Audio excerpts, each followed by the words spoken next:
I'm going to invite the Mayor Amrick to start the meeting. Thank you.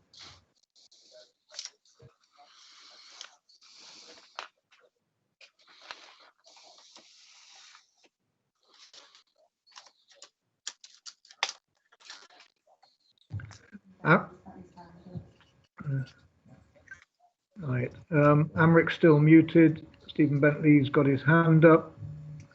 Yes, Stephen. Okay. Welcome to the meeting, council meeting of the Borough of Telford Wrekin. Due to the current COVID-19 restrictions, today's meeting is held using audio-video conferencing and available for the public and the members to listen to via an audio feed on the agenda page of your website or via the council's YouTube channel. I'm going to invite now Molly Chituk-Wando at Telford Methodist Church to lead us in prayers this evening. Thank you.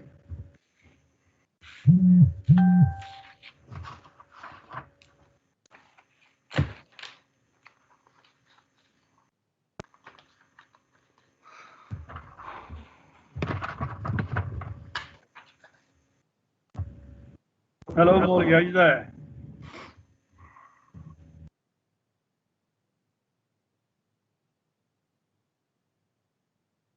Molly, are you able to hear?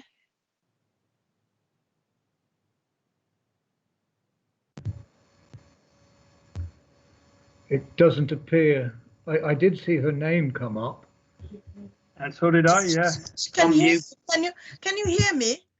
Yes, we can now. Thank you. Oh, sorry about that. Sorry about that. I said good evening and thank you for asking me to lead the prayers from the Telford Interfaith group. I'm going to read from John chapter 20, verse 19 to 20. On the evening of the first day of the week, when the disciples were together with the doors locked for fear of the religious leaders, Jesus came and stood among them and said, "Peace be with you." After he said this, he showed his hands and his side to the disciples, and they were all overjoyed when they saw the Lord. Peace be with you. A state of calm, a state of ease, a state of happiness, a state of inner satisfaction. Who does not desire such a status quo?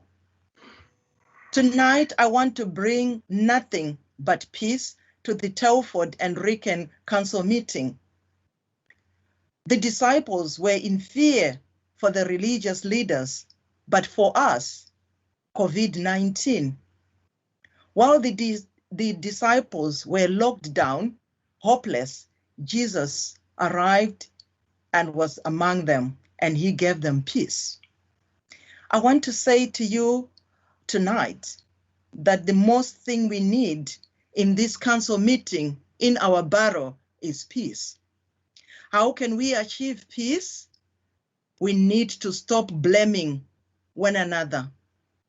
We need to stop being jealousy of one another. We need to train ourselves not to be negative all the times. We need peace. We of the Christian faith, we believe every community, every society, every group of people, they need peace. And how do you achieve that? It's by giving peace to the other person. When you want peace yourself, give it to the other person. When you want joy yourself, give it to the other person. If you want kind words, don't insult others. If you want to be respected, respect other people. So, my friends, tonight I'm calling you and myself to be peaceful people. You know that if you want a clean environment, don't dump rubbish. Let us be people of peace. Let us pray. Loving God, may you make these leaders tonight to be instruments of your peace. I pray for the Telford and Wrekin Council and our government. give these leaders the wisdom to lead well and to secure peaceful lives for their citizens. Help them to make the right decisions that promote peace and flourishing in our borough. Tonight, Lord, we want to give you thanks that 85% of local people over 65 have been vaccinated. We give you glory that in the Telford and Wrekin, 98% of our residents over 70s have already had their first vaccination dose. Loving God, I pray for our leaders as they continue to do their best in making sure that our residents get this vaccination, that you continue to bless them and give them wisdom. May you bring unity and prosperity to this council meeting tonight. Help our councillors to listen and respect each other's ideas for the sake of our borough. Remind them that despite their different political parties, positions, or areas of service, they are all equal in that they are called to serve the people in Telford and Wrekin borough. Lord, may the Telford and Wrekin council leaders look up to you for its hope for a peaceful community. May the peace of the Lord abide with us. Amen. Right, thank you for that. That was much appreciated. Thank you. Right, I now move on to apologies for absence. I'll ask the Democratic Services Officer. Do we have any apologies? Thank you, Mr. Speaker. No apologies received in advance. Okay, any apologies from the floor? One Speaker, Councillor Jane Greenaway. Okay, that's noted. Thank you. Right. Right, as members are aware, we have lost two.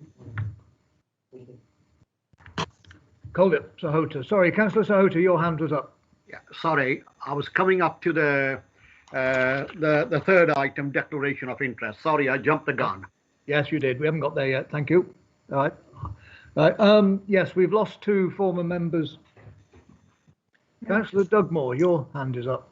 Yeah, I just wanted to point out that Councillor Burrell is having difficulty logging in, so he will be with us, but you may have to go to somewhere else to get a strong enough signal. Right, thank you for that. I was going to ask you, Councillor Dugmore, if you'd like to say a few words following the loss of Councillor Adrian Meredith. Yes, I would. It's very, very sad, the passing of former Councillor Adrian Meredith. He was a very good friend. He was an excellent councillor. He was very well known in his ward. He was known as Mr. Newport, and he was also a very, very good Conservative. He had a very interesting life, and I was lucky enough to be able to attend his funeral, and there was a very moving tribute from his granddaughter in Australia, and who sadly couldn't attend.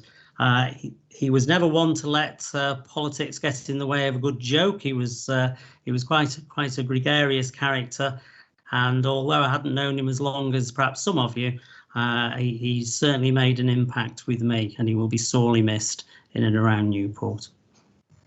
And I'm sure that we echo those comments. I would also like to say a few words around the loss of Councillor David Edwards, who was also a town councillor for many years. I must have known him for about 30 or 40 years. He was an extremely active Labour member and trade union member with the GMB in Telford. And I was speaking to him only a few months ago. He was beginning to look very frail, and then we lost him. So again, our thoughts are with his family, and Beryl, his wife, and many of my colleagues have expressed their sorrow at his passing. So thank you for that, everyone. All right, we now move on to declarations of interest. I ask our Democratic Services Officer if there have been any received in advance. None received in advance, Mr. Speaker. Right, none received in advance. Councillor Sahota, you wanted to comment? Yes, on the declaration, there is the motion right at the end, and I think there is I was reading something that the council has applied for £25 million from the government, and one of the town which is a beneficiary is Wellington. you know, the retails and the high streets and so on. My wife has a shop there. Should I declare interest? All right, thank you for that. I did check with our leader before the meeting, and we feel that there is no, it's not necessary. Does anybody else wish to comment? All right, yeah, I'm getting the thumbs up. All right, so Okay. so it is not necessary for you to declare an interest in that matter at this time. Could my comment be noted, please? Right, right. We ask that the comment be noted. Thank you. Right, right. I ask members to confirm the minutes of the previous meeting of Thursday, the 14th of January, and I invite the leader, Councillor Sean Davis, to propose. Proposed, Mr. Speaker. Thank you, Councillor Richard Overton. Seconded. It's seconded. Okay, members. Right, I invite members to assent or dissent, and we will do that on non-recorded votes. So, is there any dissent? Therefore, it is assumed that there is assent, and I declare it as noted or approved. Confirmed. Item 5, Leaders' Report and Announcements. I invite the leader, Councillor Sean Davis, to address the meeting. Maximum of 20 minutes, please. Thank you, Mr. Speaker.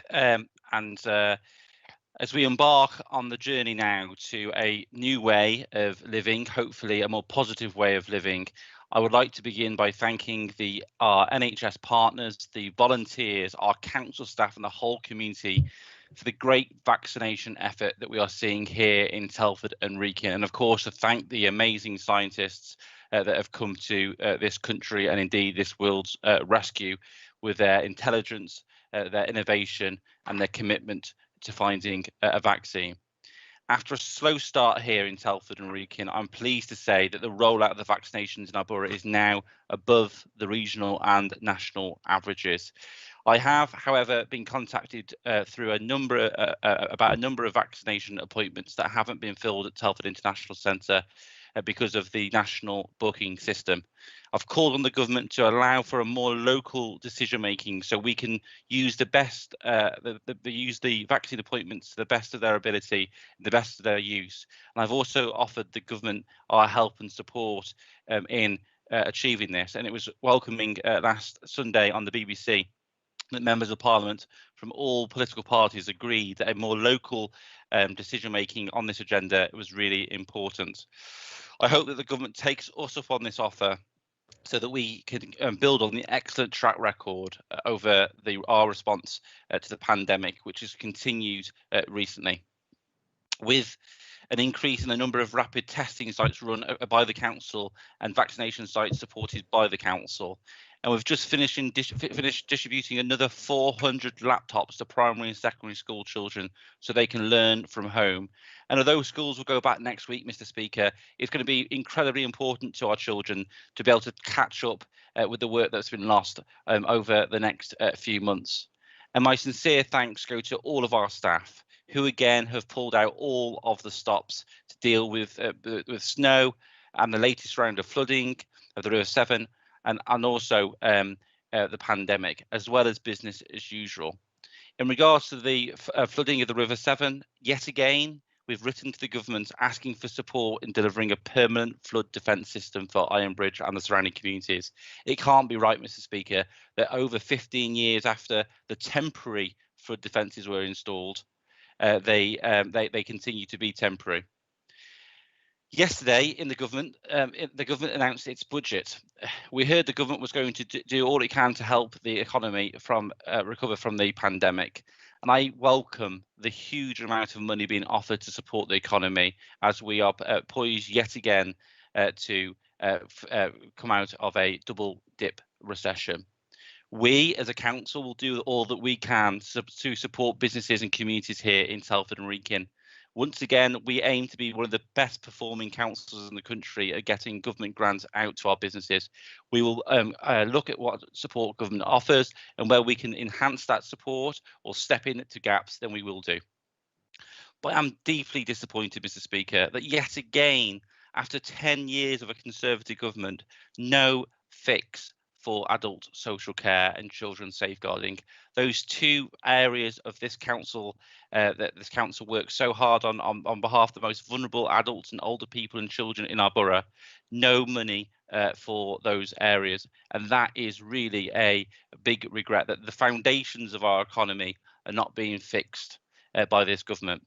And again, Mr. Speaker, no grant to allow councils to freeze council tax. Now, that's something that the Conservative government did in 2011, 2012 under David Cameron. They provided grants to councils to freeze council tax, and they haven't done that this time, Mr. Speaker. And what a great shame that is, because we could have froze our council tax this evening, but unfortunately, like every other council in the country, we'll be raising our council tax in order to plug the gap in our finances that's been caused by the underinvestment in local government over the last decade. I'm also deeply frustrated at the bureaucracy surrounding the New Towns Fund. Although a number of areas last night were announced to be successful in their New Towns Fund bids, predominantly Conservative MPs areas has been well documented. Our two Conservative MPs clearly couldn't score in an open goal. They have not been able to lobby to secure the money that we have provided. Mark Pritchard said in Parliament that we put forward an excellent bid. Lucy Allen has been at every single meeting of the Towns Fund and has said that the bid that we put forward is transformational, yet this government have not backed Telford. We've secured £110 million match funding for that bid. Why is it that so many other people will believe in Telford and Wrekin and put their money to the scheme, yet the government seem hesitant to do so? Over the coming days, weeks, and maybe even months, Mr. Speaker, we will work with the government to understand what more assurance they need to know why the government are working, what more the government need from us in order to provide that funding to us here in Telford and Wrekin. Mr. Speaker, finally, on the subject of the government budget yesterday, there was another opportunity for the government to scrap Future Fit. There's an opportunity for the government to talk about a new post-COVID healthcare system. There's an opportunity for the government to say that the spiralling costs of the so-called hospital transformation programme was too far, now rising above £500 million. And what do we get for that, Mr. Speaker? A downgraded A&E here in Telford and Wrekin and a closed women's and children's unit. Unfortunately, another missed opportunity. And London-based politicians need to start to take Telford and Wrekin into their considerations. London-based politicians need to understand that we need investment here in Telford and Wrekin. And London-based politicians need to know that we don't think investment is closing our A&E. Since we last met, I was delighted to welcome two ambitious new business investments into the borough. Uber Softech, a software development company now based at the University of Wolverhampton's Telford campus, and Midway, which specialises in high-tech electrical and mechanical assembly based in Horton Wood. This is another success for us, a business-winning, business-supporting council at a time when businesses are facing significant challenge.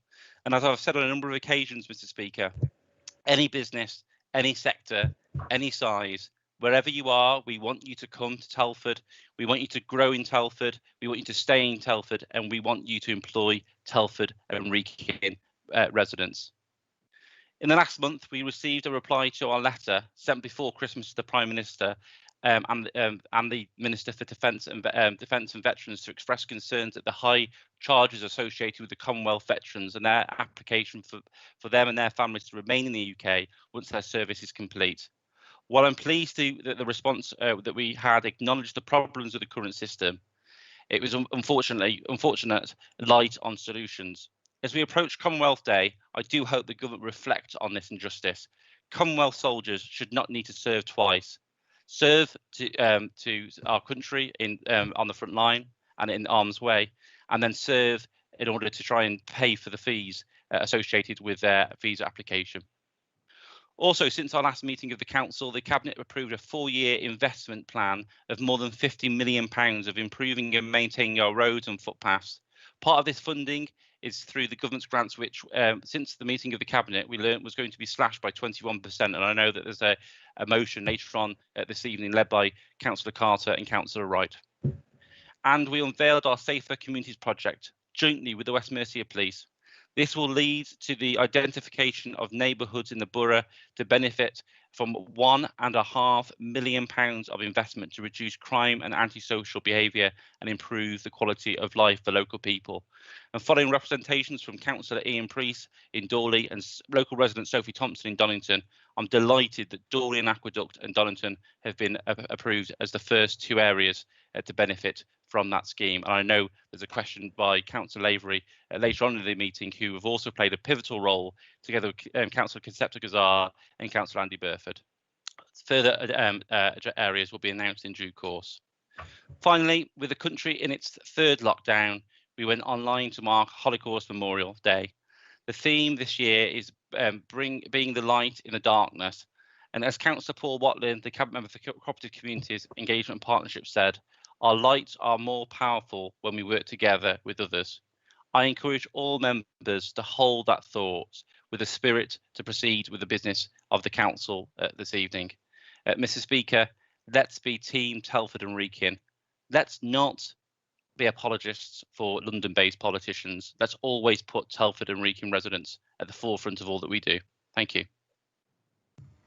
Right, thank you, Leader. That was very informative. If I can move on to the Mayor's announcements, I invite the Mayor, Councillor Amrit Jawar. Would you like to address the meeting, please? Thank you, Mr. Speaker. Members will have received the list of engagements in advance of meetings tonight. Due to current lockdown restrictions, I have been unable to attend engagements in person, but I have continued to support the local community virtually where possible. In particular, I would like to highlight the following: Holocaust Memorial Day on 27th of January, Chinese New Year Gala celebrations on 20th February, West Midland Cadet and Reserve Forces presentation on 23rd of February. It has been an honor to mark such important celebrity occasions so far this year, including Chinese New Year, and I look forward to making further occasions in this month, such as High Sheriff of Shropshire, the Virtual Award, and Commonwealth Day 2021. I would like to thank all those who have contributed to follow the government guidelines during this difficult time. Thank you. All right, thank you, Mr. Mayor. Moving on, I understand that there are no questions from members of the public have been received, so Cabinet decisions made since the last meeting of the Council. I invite comments, please. All right, Councillor Bill Tomlinson, your hand is raised. Thank you, Mr. Speaker. With regards to item 2.1.7, firstly, I wish to applaud the Council's stance on trying to beef up its enforcement powers, particularly on fly tipping, which I've been really impressed with. My question is, though, which I voiced at Cabinet, as well as plying the stick to try and prevent and to tackle and to find those perpetrators who are dumping rubbish, could we as a council publicise and review our bulk collections charges to try and maximise the number of members of the public that could get collections done for free? Thank you. All right, thank you. Now, Councillor Dugmore.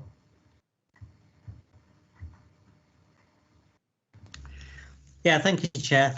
Yeah, I've got a question on the same one, actually. Can the Cabinet member reassure us that the powers will be enforced across the whole borough, including the rural areas which often get overlooked? All right, thank you. Would the relevant Cabinet member like to respond? Yeah, first to Bill, as we said at Cabinet, you know, that fly tipping has become a bit of a blight, and you know, the current bulk collection discounts are there and very generous, in my opinion, to those people on certain benefits and older people. But, you know, where we see issues, we will address them as best we can. But at the end of the day, people should not be fly tipping. And if they're breaking the rules, then, you know, this council's always been on the side of those people who play by the rules, and they will get a fixed penalty notice. As for Nigel's comments, the whole borough is covered by the neighbourhood enforcement officers. And if certain areas become a bit of a hot spot, we do have ways of tackling that as well.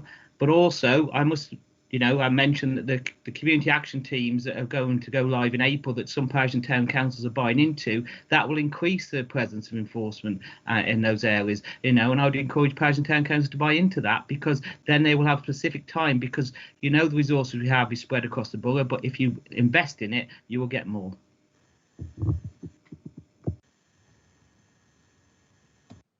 I was muted. Are there any further questions? Councillor Bentley's hand is up. Thank you. Councillor Bentley. Yeah, further to the response from Councillor Overton, how will that work out for the parish councils in rural areas who can't afford to buy into it?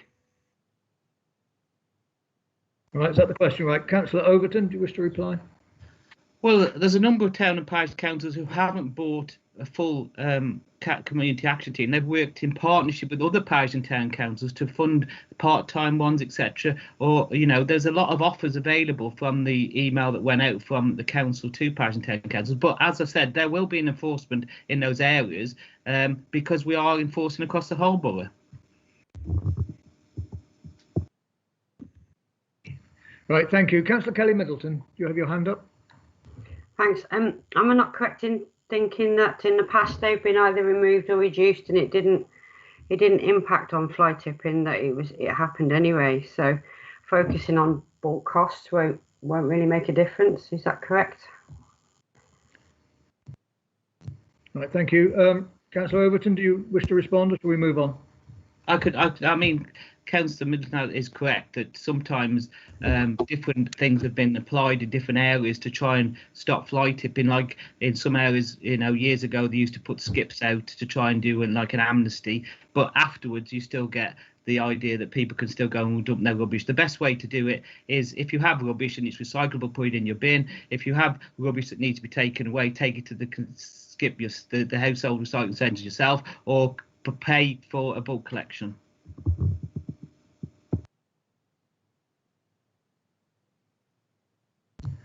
Thank you. Councillor Nelson, you wish to comment or question? Yes, Mr. Speaker, and it is a question for Councillor Overton. I wasn't going to intervene, but Councillor Overton has raised the subject of fly tipping, and he's also raised the subject of the causes of fly tipping.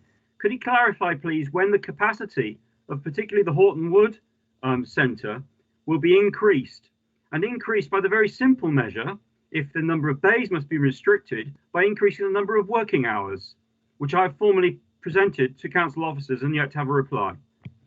All right, thank you for that. Councillor Overton, can you add to that now? Well, I prefer, if he's put that in writing to council officers, and I would prefer that to be replied, because the household recycling centre is not in my cabinet portfolio, but due to COVID, you know, we all have to meet these challenging times during the pandemic, and you know, there is issues over staffing and hours, because you know, we are in the middle of a pandemic, and I'm sure that when the councillor gets his answer from the officers, he will understand what that answer is. Right, and I ask that is followed up. Right, we will now move on to councillor's question on notice. I have several questions. I will invite each councillor to ask their questions tabled of the appropriate cabinet minister. The councillor may respond once to the answer they are given, but this must arise directly out of the original question, i.e.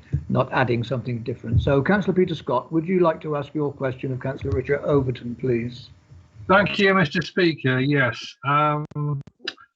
We are still seeing rogue scrap dealers driving around the area, especially in the Newport area. What is the council doing to stop this from happening, and what is the success rate to date? Also, what can the residents do to assist rogue dealers in their area? Right, thank you. Councillor Overton.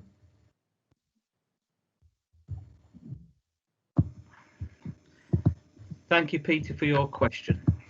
To collect scrap metal, collectors have to be licensed by Telford Wrekin Council. In the last 2 years, the team have worked with the neighbourhood policing teams in areas where we have received reports of unlicensed collectors operating. This has been undertaken by doing mobile patrols dedicated to spotting and stopping unlicensed collectors. A licensing team and neighbourhood enforcement officers have also been present on multi-agency static vehicle checks, focusing on a number of key areas of trade that include scrap metal collectors. The team regularly posts information on social media and the council's website, encouraging residents to either use a Telford Wrekin Council licensed collector or the bulk collection service provided by Veolia on behalf of the council.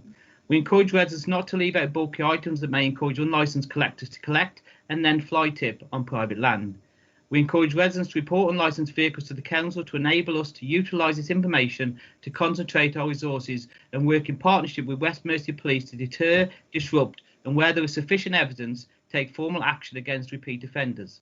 The council has received 9 reports of unlicensed collectors in the last 2 years, and these have received warning letters.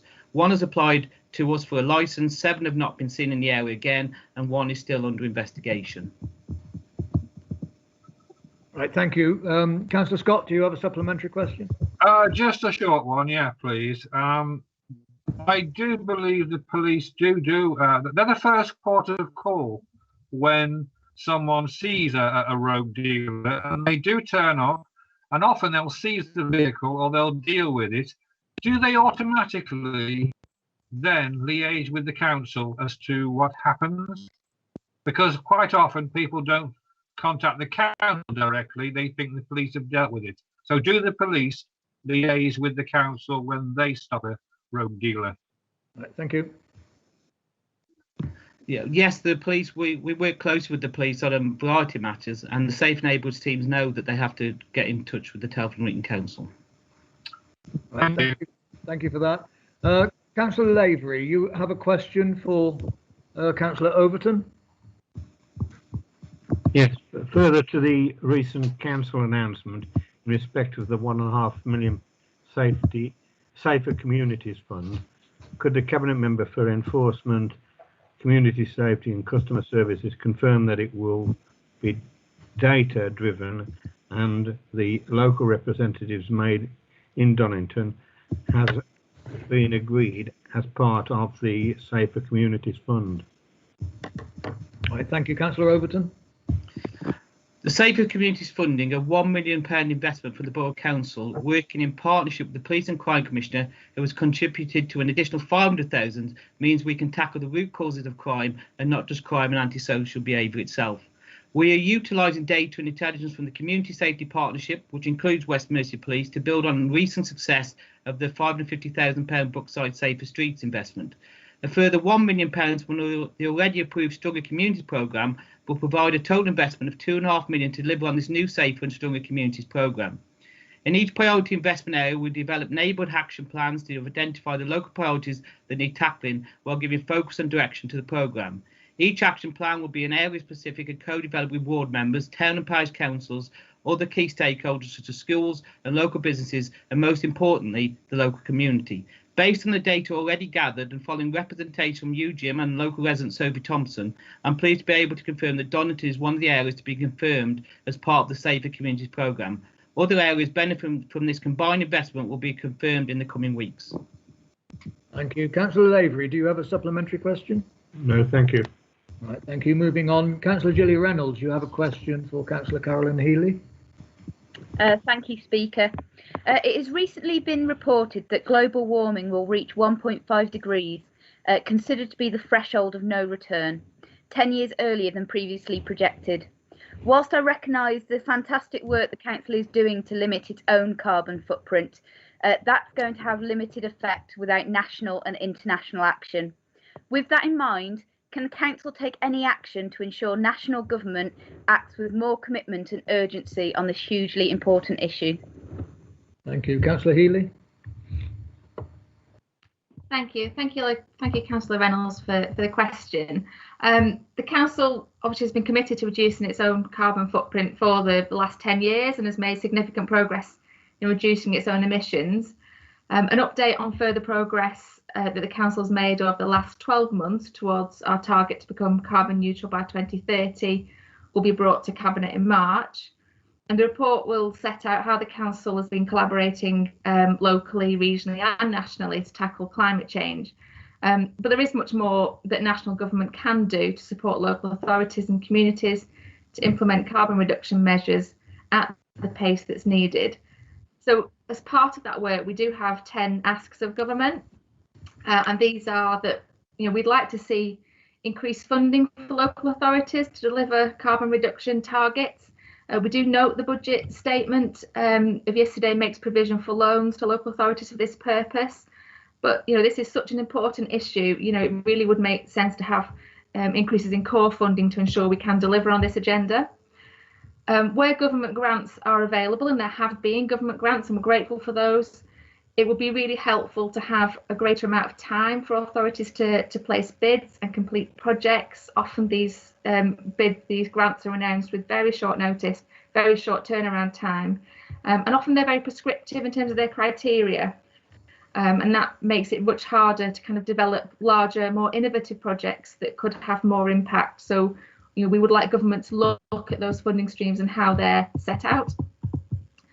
Importantly, and I think very relevant to things that residents have said to us, we're asking government to strengthen building regulations so that would allow a faster transition to a low carbon environment.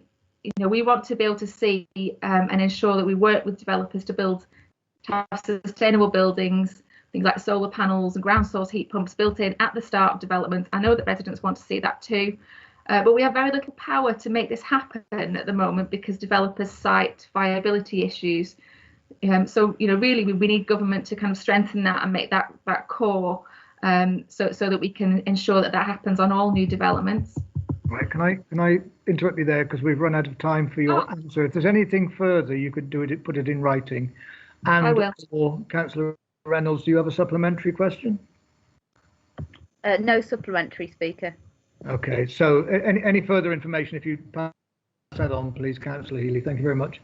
Councillor Gemma Offland has a question for the leader, Councillor Sean Davis. Thanks, Speaker, Councillor Davis and Council. I'm concerned to hear that the MP for Shrewsbury is again attacking Telford and Wrekin Council and continues with his campaign to downgrade our Telford Hospital and to close the Women and Children's Unit. Could the leader give us an update on the council's current position on this? Thank you. Thank you. Councillor Sean Davis. Thank you, Councillor Offland. And firstly, can I just say a big thank you once again to our fantastic NHS heroes who have worked so hard over the last 12 months in all settings, but in particular our acute hospital setting, for the work that they've been doing to support our residents here in Telford and Wrekin. It's been really appreciated. Our position is crystal clear in regards to this, that the closure of our A&E in the fastest growing town in the whole of the country, leaving Telford as the largest town in the country without a fully functioning A&E, and the downgrade of our Women's and Children's Unit so that we do not have a Women's and Children's Unit after it being built here 4 years ago based upon clinical need in a population centre as young as ours, with all of the health and pregnancy related difficulties and complex cases that we have, would just simply not make sense. And I do think that the pandemic is a significant event, and it is a significant event for us to be able to review the decision made by the Secretary of State for Health, Matthew Hancock, to close our A&E and our Women's and Children's Unit. This council put this onto the desk of the Health Secretary, and before the pandemic he made the decision to close our A&E and to close our Women's and Children's Unit. And what we need to do as a council, working with our MPs in Telford and Wrekin, is get it back onto the desk of the Health Secretary so that he can re-look at this as a decision. I am afraid to say that it isn't just the MP for Shrewsbury who's making these demands and calls. These demands and calls are also being made by other MPs in the county, and our MPs do need to get off their backside now and at this 11th hour help this council fend off this threat to our A&E and to our Women's and Children's Units. And this council will do all it can to put this back onto the Secretary of State's desk at any opportunity and all opportunities that we're able to. Matthew Hancock is the Health Secretary. He's in charge of the NHS. At a stroke of a pen, he could cancel Future Fit if he wanted to and provide the investment in our NHS that we need locally to support our fantastic NHS heroes who've worked so hard over the last year to support our communities. Right, thank you, Leader. Councillor Offland, are there any supplementary question? Thank you, Speaker. No, thank you. Right, thank you. Moving on then, Councillor Jackie Seymour, you have a question of the Leader, Councillor Davis? Yes, I do, thank you. When will council employees that were redeployed to assist in the COVID-19 vaccination and testing programmes return to their normal duties? Thank you, Councillor Seymour. With regards to the rapid testing for COVID-19, we've received a huge commitment from our council staff in operating our highly acclaimed rapid testing centres at the Place Oaken Gates, the Ann site in Madeley and the Cosy Hall in Newport. We've trained and deployed 175 staff since the first test centre opened at the beginning of December, and we've undertaken 25,000 tests at these centres. Staff working at the centres have come from a range of diverse services, including leisure, culture, libraries, fleet services, finance, administration and public health. The council is to continue to run these community testing services until at least the end of June, in line with the government's roadmap. And whilst existing staff will shortly start to return back to their normal roles, this will leave opportunities for us to look to recruit, train local people to cover the roles in our testing centres, providing much needed employment, albeit short term. We've actively prepared for this, and we've recruited a number of fixed-term appointments to support testing. However, we are likely to continue to need to use some redeployees for a while, and we are currently considering how we're going to do this going forward. Regarding vaccines, the council staff were also initially involved in supporting the rollout of the vaccinations at the Telford International Centre, with an initial number of 70 members of our staff supporting the team in roles such as IT, marshalling, recruitment, organisation and support volunteers and distributions and logistics. And we've also seconded a number of our officers to act as senior project managers for the vaccination centre. And I have it in writing, Mr. Speaker, that these staff were critical to making sure that the International Centre got off to the start that it did eventually after the government red tape was removed. This support has been invaluable and has helped thousands of our residents to get vaccinated. Going forward, the International Centre will now operate without the council resource and will become self-sufficient as council staff go back to their substantive roles.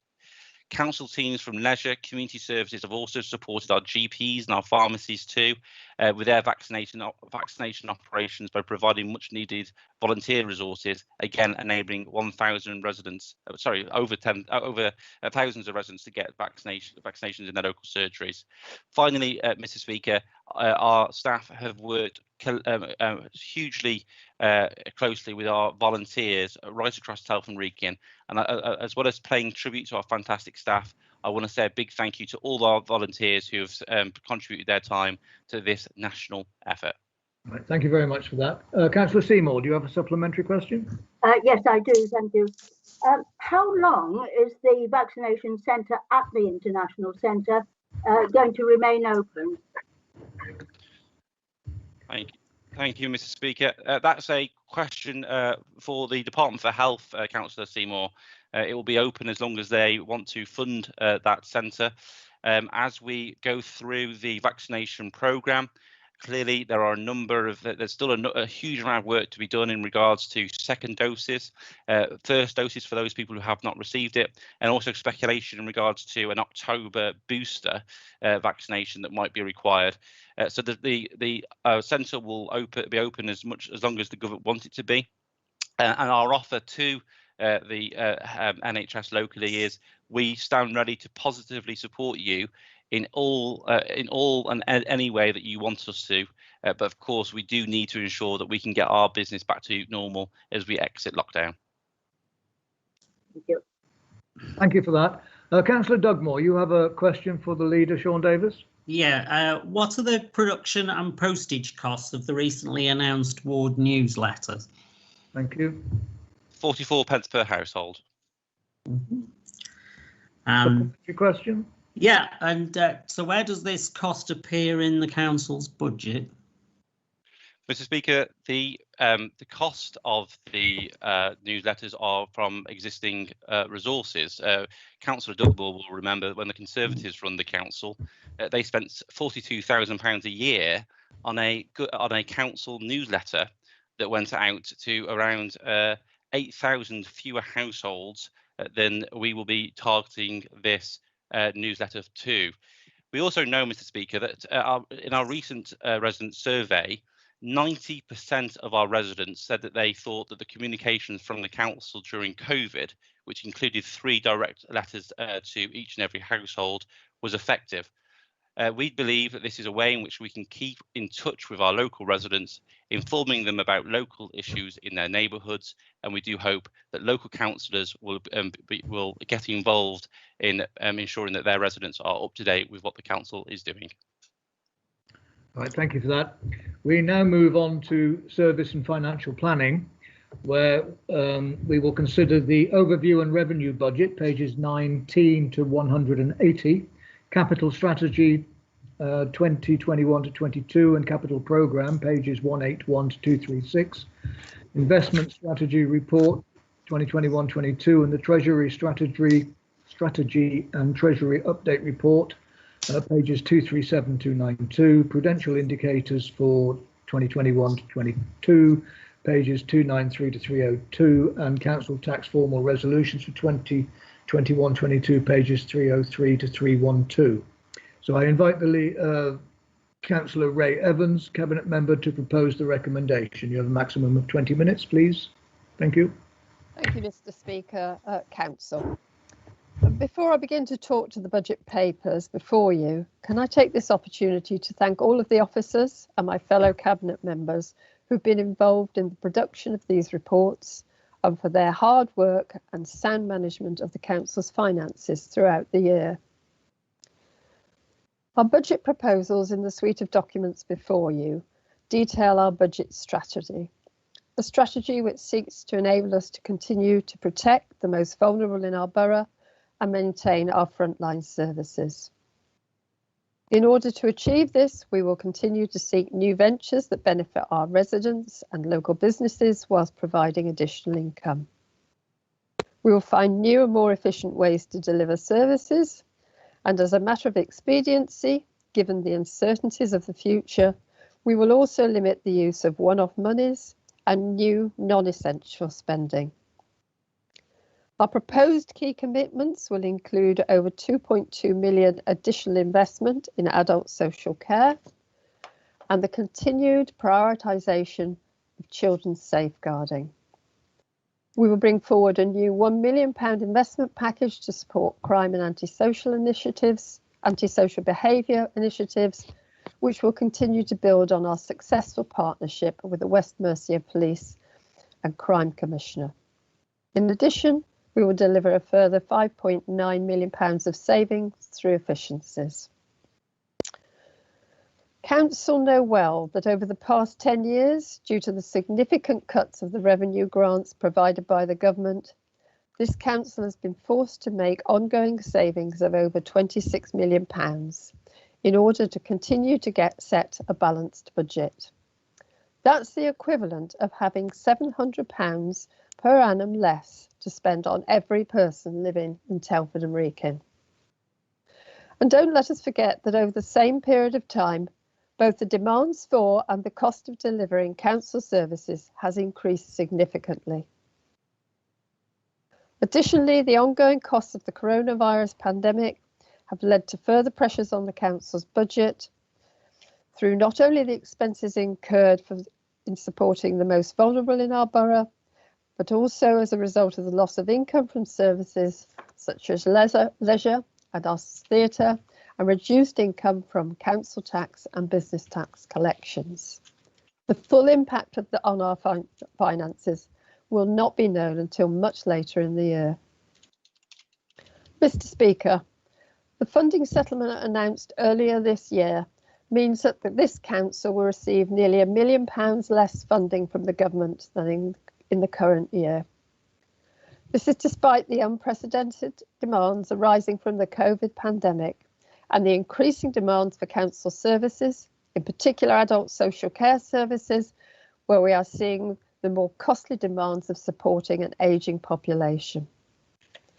Members should be under no illusion that whilst the government has publicly stated that the council's core spending power will increase by 3.2%, they were only able to make that assertion by shifting the responsibility for funding adult social care to the council taxpayer, and on the assumption that councils will increase their council tax by the full 4.99%, because that has to include 3% adult social care precept at some point. And yes, members from the other side will correctly point out that we could choose to spread the 3% adult social care precept over 2 financial years. But that doesn't make the demand go away. It simply stores up trouble for future years, and years where there are already so many uncertainties. And doing so would reduce the average bill by how much? 30p per week. The fact is that the government's strategy has been and continues to be to shift the responsibility for funding essential council services away from central government and onto the council taxpayer. This council is firmly of the view that encouraging councils to increase council tax bills is no way to deal with the considerable national pressures of funding the care of older people, and that the government needs to identify additional funding to cover these costs, which will continue to escalate for the foreseeable future. Furthermore, this approach is inequitable. In Telford and Wrekin, a 3% council tax rise will raise just over £2 million, because Telford and Wrekin council tax levels are comparatively low. Many wealthier parts of the country will raise significantly more from a similar council tax increase, as they have more properties in higher council tax bands and generally tend to have healthier people and more self-funders. Following the settlement, the council faces a budget gap in the coming year of almost £10 million. Even if tonight council agrees to increase our council tax by 4.99%, this will only enable us to raise £3.64 million towards that £10 million shortfall. The remaining shortfall of just £6 million will have to be bridged by generating additional income, making budget savings, and using one-off balances. Members, our strategy for working in partnership to protect services has enabled us to develop strong and trusted partnerships with our town and parish councils and the community groups as we seek to deliver new ways of delivering services that we can no longer afford to deliver directly.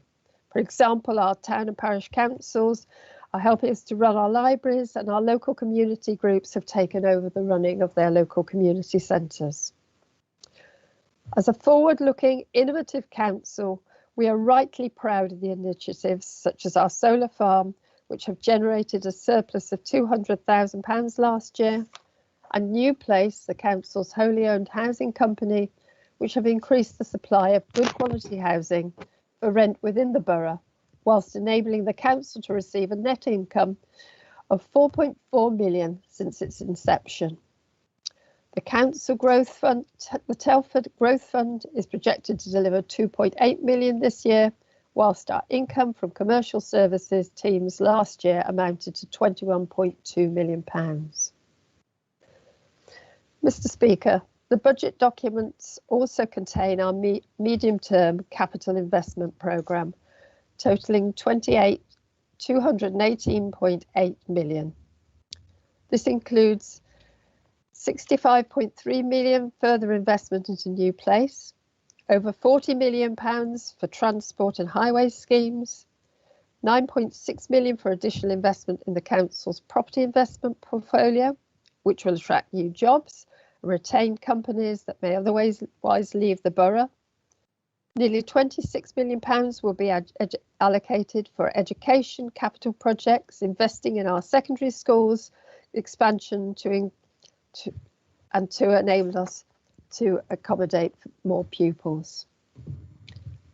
Turning to our communities, it is proposed to allocate £9.8 million into the Stronger Communities project, and nearly £7 million has been allocated for Pride in Your High Street schemes.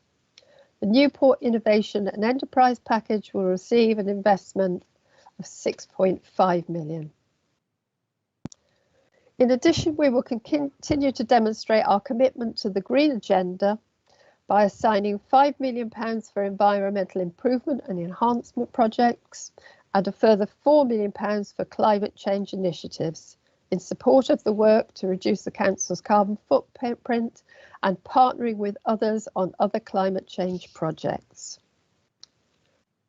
Members, the impact of Brexit, the continuing and unknowable impacts of the pandemic, as well as the potentially significant changes to local government finance system, which the government have talked about for 6 years but continue to delay, mean that these high levels of uncertainty once again mean that we remain unable to plan our budget for more than 1 year period at a time. And we're forced to limit our ongoing investments and retain as much one-off resources as possible. This is a position that no forward-looking multi-million-pound organisation would want to be in. However, Council, I'm proud to be able to say that should you accept the recommendations in these reports, we will continue to have one of the lowest, if not the lowest, council tax rate for the services that we provide across the whole of the Midlands region, and will remain well below the Midlands average. Currently, that's 14% lower than the Midlands average. For the average property in the borough, the proposed increase of 4.99% equates to an additional £1.01 extra a week on a household bill. However, we have listened to the comments of the opposition, and like them, we are acutely aware of the financial pressures that many households will be facing, particularly as a result of the coronavirus pandemic. So to support these residents on lower incomes, there will be a further £100 discount for those who are on council tax reduction scheme at the beginning of the billing year, which will in effect cancel out the proposed council tax increase for those people. And to assist those facing the greatest difficulty in paying their council tax, we are proposing to double the allocation of funding available in our hardship assistance scheme. Furthermore, we have already actively publicised the opportunity for residents to extend their council tax payments from 10 months to a 12-month period in order to ease the pressure. Council, we recognise that this is a difficult decision to make, given the pandemic that we've been through. It has been suggested that we look to make further cuts. However, be assured that our finances have been scrutinised for savings, and we have had to do this, and we will have to do the same again next year. After 10 years of cuts amounting to £26 million, it is self-evident that there isn't much more to be cut.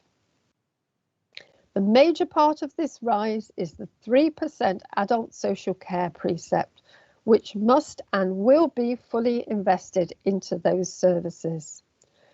The remaining 1.99% of the increase will raise £1.45 million, which will ensure that the council doesn't need to consider more extreme savings proposals or introduce car parking charges, charging for its green bin, or closing some of its leisure facilities or libraries.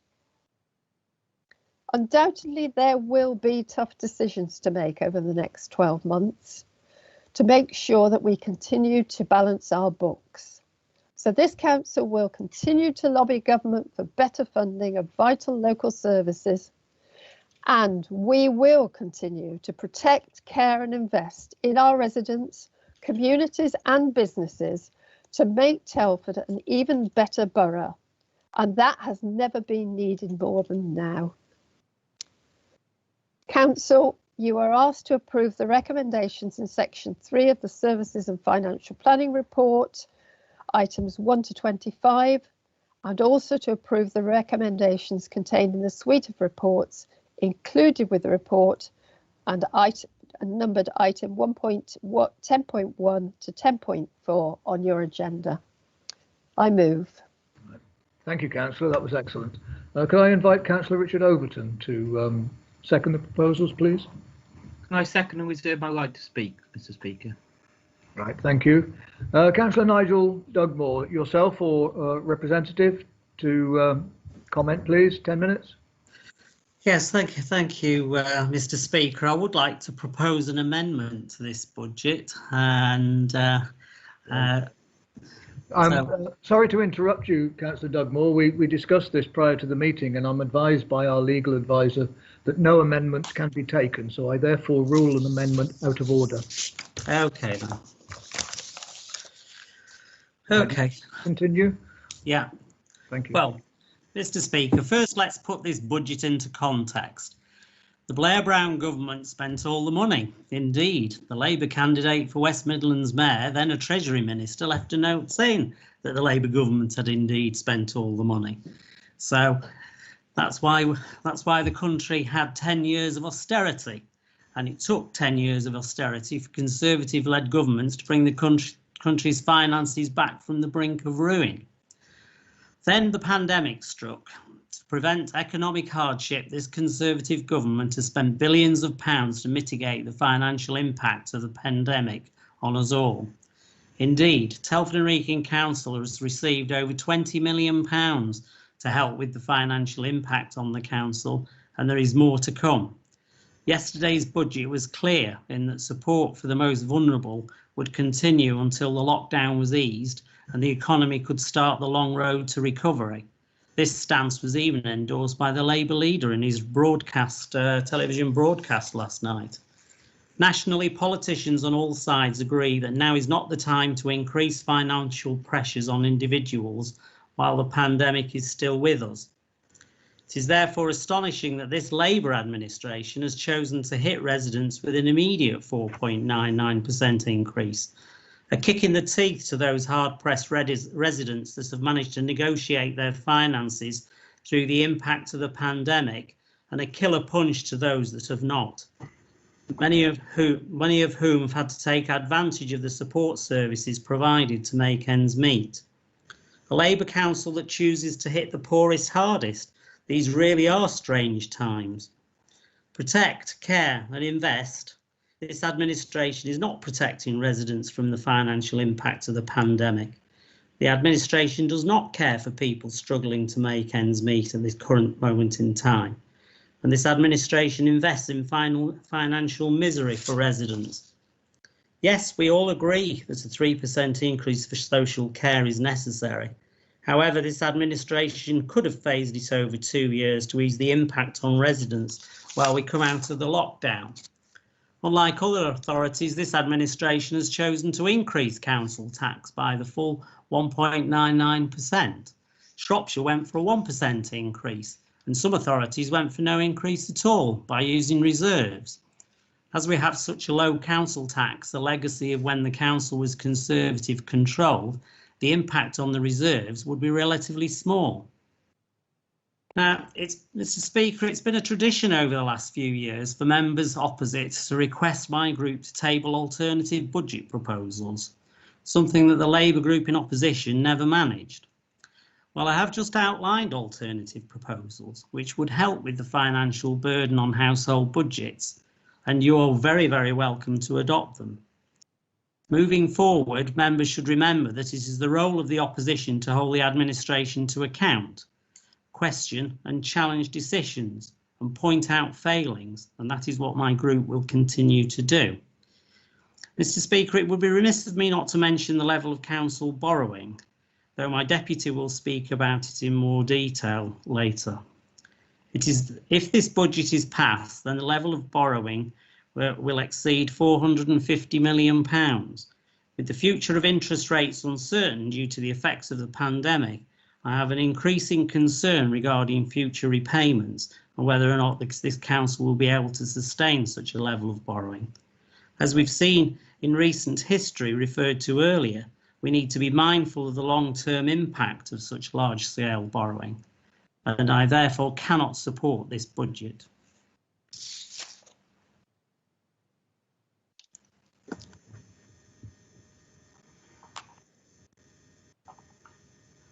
Sorry, Mr. Speaker, I think you're muted.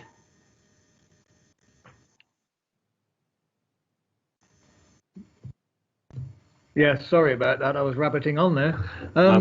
I have Councillor Bill Tomlinson listed to speak next.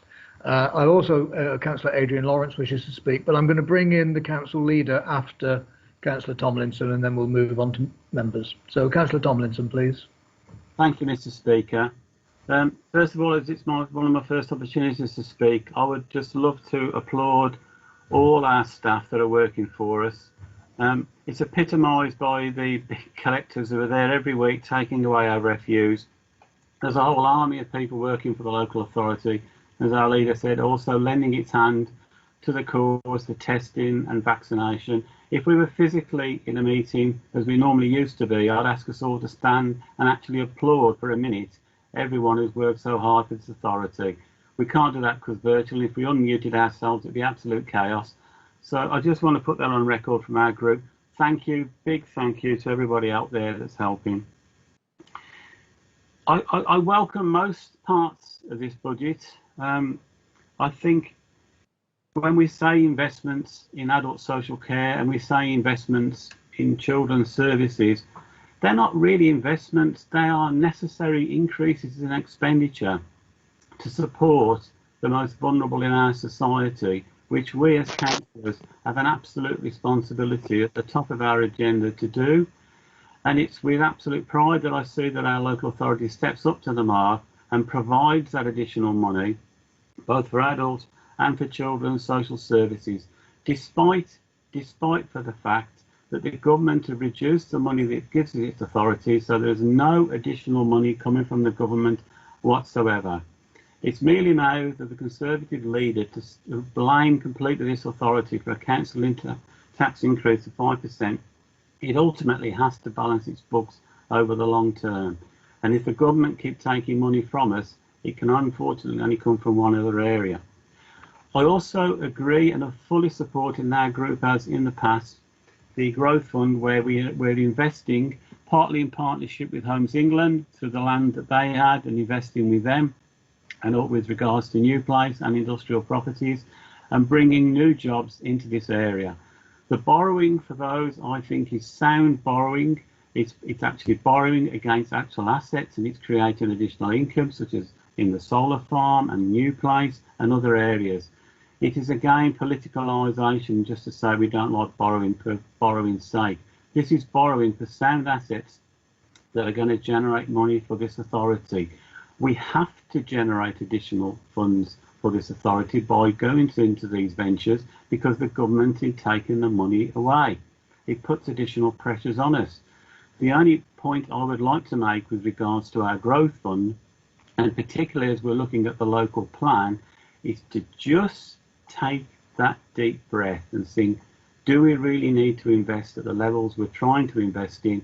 We still need those green open spaces, and it's what makes the difference for people coming to Telford. But overall, I applaud the general approach. I also want to comment on the iniquity of having to raise income tax by 5%. But first of all, it would be remiss of me not to thank the Cabinet Member for Finance. And in fact, if I was next to her now, I'd probably inappropriately give her a hug. We're responding to what I asked at Cabinet, that more protection was given to those on council discount schemes, at least for this year, so they will not have to pay any additional tax. These are the people on the lowest incomes, and it's been shown that we're really, really struggling with this COVID. So I really thank the authority for looking into that and changing those small amounts, because it makes a big difference. We talk glibly about, oh, it's only £1 extra a week. Well, it's £1 extra a week this year. It's £1 extra on top of that next year, the year after, the year after. If the government doesn't fund those essential services that we provide of adult and children's social care, we'll keep having to raise tax. We just simply can't be like the Americans, that when they have states that they can only afford the services for adult and children's care that can come from locally generated funds. When you're in impoverished areas, you haven't got the tax base to do that from. It is wrong. The formula that's there for education is a case in point. There are national formulas. There's national standards of how much it should be per pupil, with pupil premium brought in by the Lib Dems to give more money to those areas. That must carry on. Adult and children's social services must be on a national funding formula that takes into account deprivation. It can't be left just to council tax increases.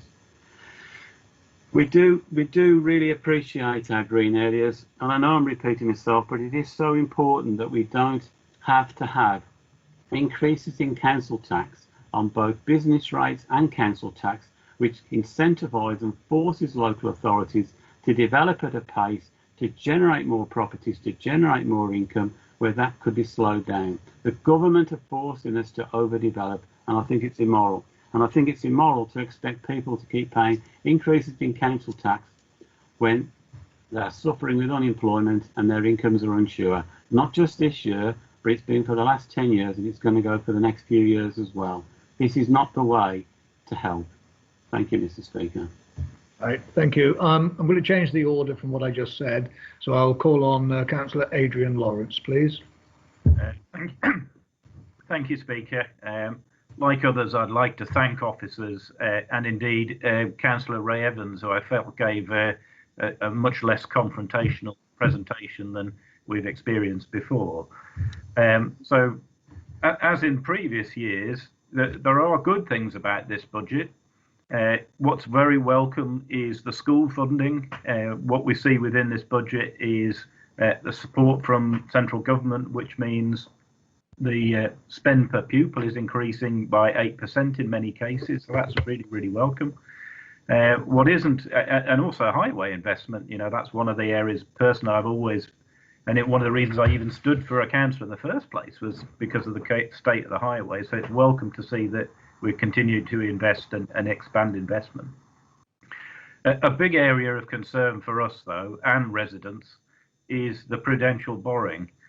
At the end of our administration back in 2011, the debt stood at 117 million, and in the 100-day budget by Bill at the time, we came under a lot of criticism for the level of borrowing that was extant at that time in our proposals. But now we have a budget in front of us, which is a debt-fueled budget, one which plans to increase the borrowing to 465 million. You know, that's nearly getting on for £500 million. I'm sure it will reach that figure at some point soon anyway. And net budget is 137 million, so that's 3.3 times the level of our net budget. That's a big burden for any organisation to carry, a burden of debt that multiple of your net income. Each and every year we've seen plans come forward for ever more debt. It does worry us.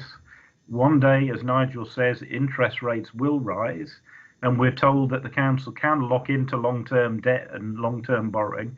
But I think we need to consider that over the years that I've been involved in the council, each and every year we've had Treasury gains, one-off gains that always seem to materialise. And where they've come from is the difference between the short-term borrowings the council can get and the long-term debt. If we have to lock in because interest rates rise, we'll lose that support for our budget, which has been quite significant, even millions of pounds in a year in the past. We're also told that the borrowing is for good capital investment. And, you know, I suppose in some respects, I do agree with what Bill says, that, you know, there is a case for borrowing for investment. I don't agree with the levels we've got, but there's an argument for it I can accept. But it isn't the full picture. Could you begin to wind up, please? We're running out of time. Yes, of course, yeah. It isn't the full picture because a lot of our burden of interest is on an interest-only basis, and only maybe 60% of the 465 million is actually for investment in things that earn interest. The rest is for things like legal fees and repairs and the highways. So in summary, I say that this is the wrong approach to go. We should have a different approach.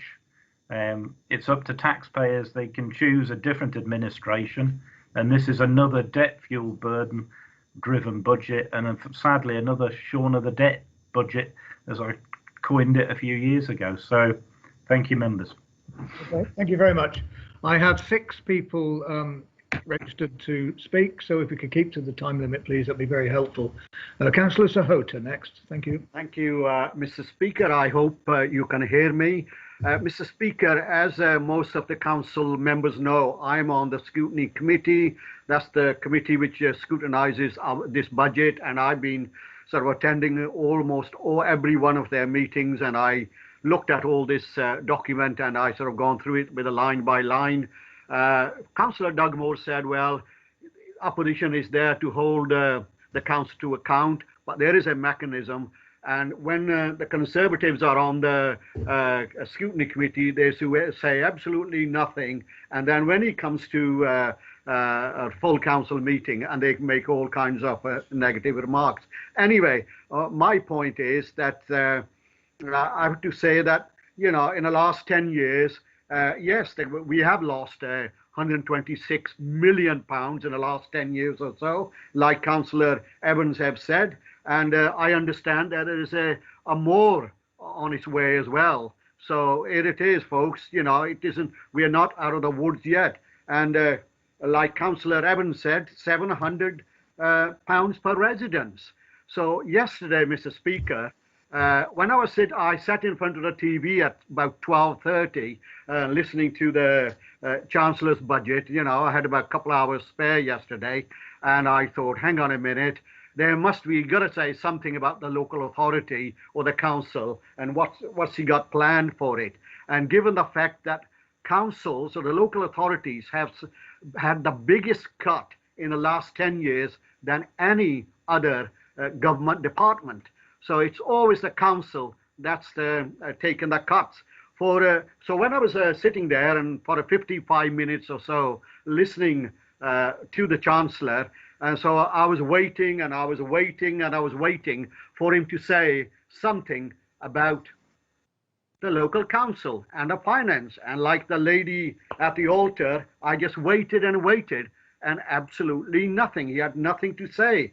And I was really, really disappointed, given the fact that the local authority is one of the most important jobs they do is by looking after the elderly, the young, the vulnerable, and of course we do the other services as well. Surely the Chancellor should have offered something, okay, in the future, but he said absolutely nothing, not a single penny more. And I got to tell you this, Mr. Speaker, I was disappointed. It was 55 minutes of sitting there and listening to him, and then I just wasted that time. I'm not going to get that life back again. So because I'm a councillor for 20 years, I want every chancellor, when he makes a budget, what has he got to offer to the council? So going back to our budget, this is the budget we are discussing tonight, I'd like to congratulate Councillor Ray Evans. Like I said, I've gone through it all for finding extra £2.2 million for the adult social care. Really, really important. And also finding keeping up the budget for the children's safeguarding children as well, 36 million. So this is really, really a budget, a balanced budget, and I like to congratulate Councillor Evans, and I will be voting for it. Thank you. All right, thank you, Councillor. I now have a number of people. I think it's 8 plus the leader, Richard Overton, and Ray Evans. So I'm going to put a halt to it there, I think.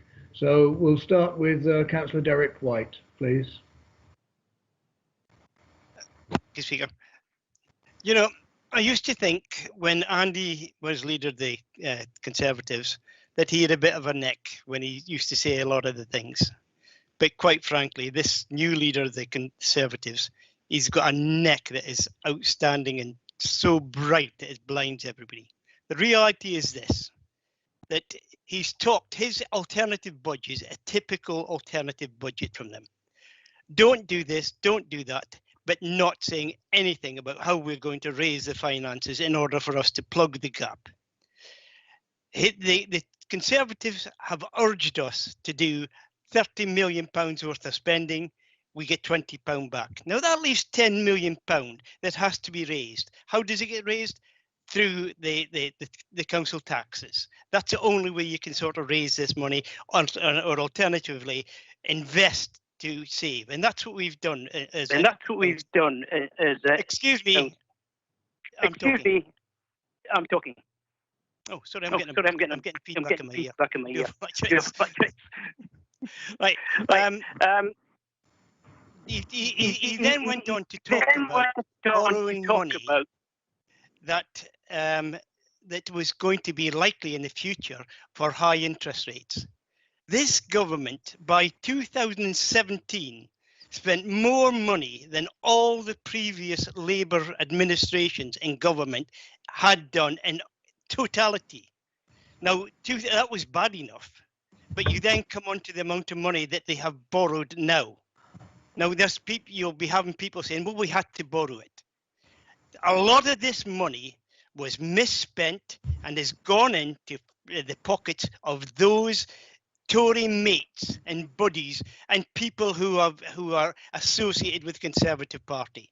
It is a proven fact that any Conservative person who has submitted support for the Conservative Party is 10 times more likely to get a contract from this government. Now, if that ain't feeding your troops, what the hell is? Quite frankly, we haven't the investments that we spent and the money we borrowed will be paying back, and is already paying back for frontline services. Frontline services that the government should be paying for, not the people of the Wrekin. Thank you, Chair. All right. Thank you, Councillor. Councillor Stephen Reynolds, please. Thank you, Mr. Speaker. As Chair of the Finance and Business Scrutiny Committee, I personally want to thank the Chief Financial Officer and his team for their endeavour and considerable hard work for presenting a well-balanced budget, which, considering the significant cuts in grants, now amounting to over 126 million from government, and the constraints and impact that the council has had to make throughout this very difficult and unprecedented year of COVID-19. The consensus of the Scrutiny Committee was to fully support the administration's budget approach, and in particular that the application of the government's 3% adult social care precept, which would be fully invested into the adult social care services, and this is deemed to be a necessity. And the committee keenly await the government's green paper and further debate on funding for long-term social care. Secondly, we express support for the hardship fund and other council tax mitigation policies during what has been and will continue to be a difficult period for residents. Thirdly, the committee also noted and supported the investment proposals in the budget strategy and supported the prudent use of £386,000 of available revenue balances. It also supported the COVID-19 Reserve Contingency Fund and noted that such contingency was prudent and given that the ongoing disruption by the pandemic for the foreseeable future. The committee also supported the savings proposals for 21-22 and 2022-23, and finally and fully supported the additional £1 million investment over the next 2 years regarding initiatives to reduce crime and antisocial behaviour. As Chair of Finance and Business Scrutiny Committee, I fully endorse this excellent and well-balanced budget. So thank you. All right, thank you, Councillor. I now call on Councillor Eileen Collier. Thank you, Mr. Speaker. I'm absolutely amazed at the comments by the Leader of the Opposition, as he is well aware that it is once again the Conservative government that have forced councils all over the country, including Conservative-run councils, to increase council tax to pay for vital services. So the choice of the council up and down the country is to either raise council tax or to cut services. So which ones would they cut? We all know that services that would be affected are the very ones which help improve the lives and outcomes of our residents. So things like our leisure centres, which improve health and well-being, libraries which link to other services like health, and things like computer skills which help with things like employment opportunities. This pandemic has made these services more important than ever, and even with the rise, we are still one of the lowest council taxes in the West Midlands. Because of things like the solar farm and New Place and the money that they bring in to reinvest into those council services, we are still caring and we are still protecting and we are still investing in our borough. And I support this, and I thank Councillor Evans for bringing this budget. I know it's been difficult, and I thank the officers that have been involved as well. It's going to get my complete support. All right, thank you very much. Councillor Andy Burford, please. Yes, thank you, Speaker. There's a distinct vein of hypocrisy here going through the. Lost him. Yeah, we've lost you, Councillor Burford. You're frozen and muted. How's that? That's better, thank you.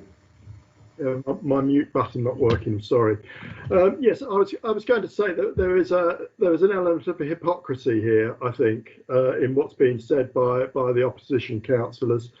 We have to look at the facts of the last 10 years, if that's what Councillor Dugmore wants us to do, and recognise that the world financial crisis of 2008 was worked out on the backs of those who could least afford it in this country.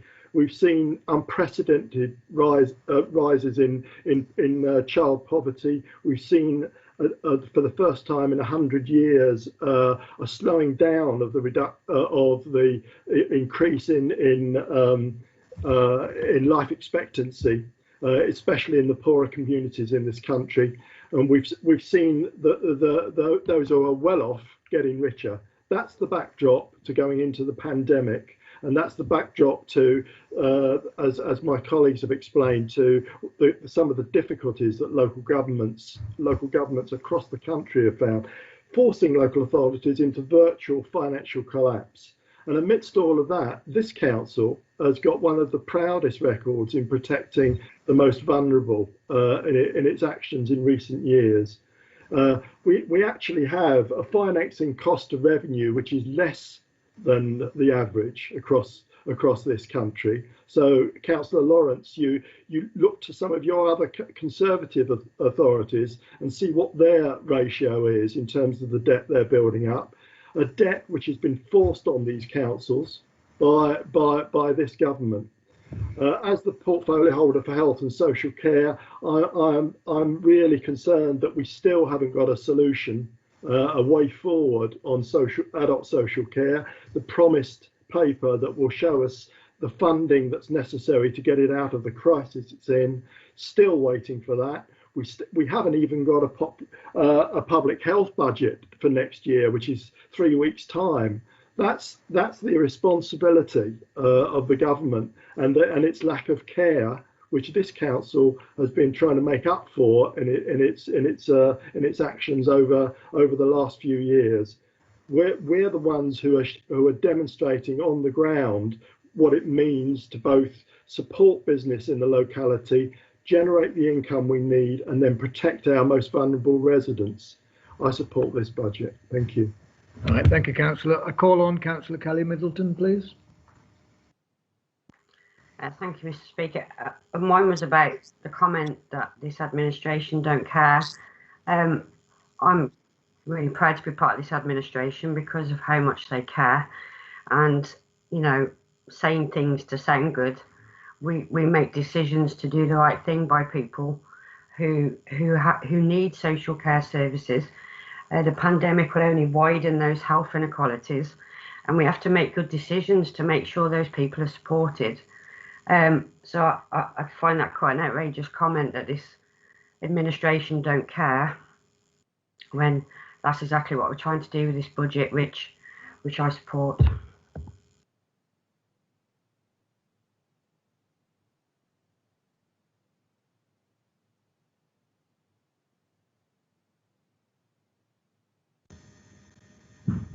Sorry, Arnold, you're muted. Yes, I know. It's the most common phrase these days, isn't it? Can I call on Councillor Ian Fletcher, please? Thank you, Mr. Speaker.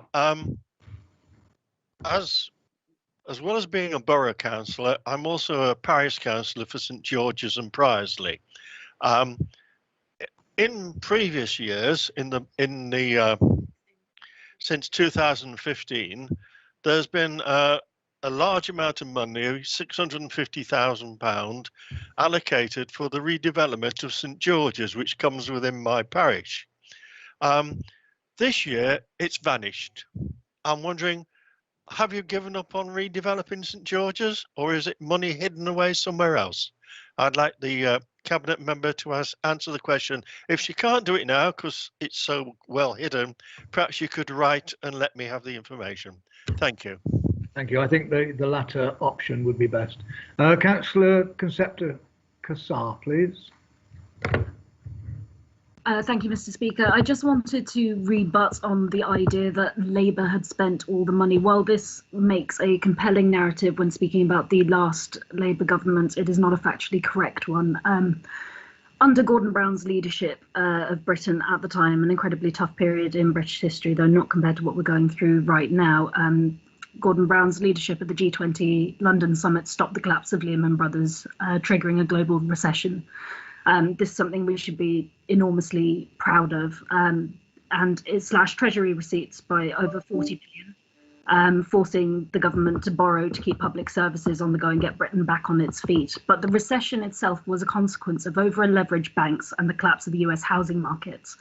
The banks overextended themselves in poorly regulated financial markets and indulged in high-risk lending, thinking that the housing bubble would never burst. Since the Conservatives came into power in 2010, the national debt has more than doubled. It now stands at more than £2 trillion. So although government spending and household spending are not the same and often false equivalences are made, I think it's completely disingenuous to mudrake in such a way. And if we're going to reference things, we should do so correctly. Thank you. All right, thank you for that. As I indicated, you're the last speaker. I now move on to Councillor Sean Davis, the leader, then Richard Overton, and then Ray Evans to wind it up. Thank you. Thank you, Mr. Speaker. It's easy being the grumpy old man in the pub, in the corner, moaning away, name calling, accusing people of not caring. It's much more difficult putting forward answers and solutions and facts that actually run a multi-million-pound organisation like Telford Wrekin Council. And what we've seen this evening from the opposition is name calling. We've seen from the opposition fake news. We've seen from the opposition Trumpism, even though it's gone out of fashion in America. So I want to just spend a couple of minutes, Mr. Speaker, giving some hard facts on what we've heard this evening. Firstly, claim number one. Council tax is low in Telford Wrekin because of the Conservative administration. Rubbish.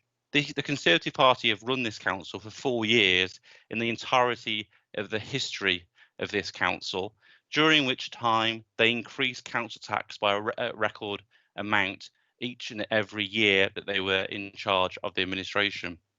Fact, claim two, Mr. Speaker, the previous Conservative administration did not borrow money. That's wrong. They tried to borrow £30 million for a council palace, Mr. Speaker, on the whim of a huge amount of arrogance of the Conservative administration at the time that the residents of Telford Wrekin rejected. Claim number 3, Mr. Speaker, that Telford Wrekin Council is somehow acting in a strange way by putting our council tax up. Conservative-controlled Dudley, Walsall, Stoke all putting their council tax up significantly.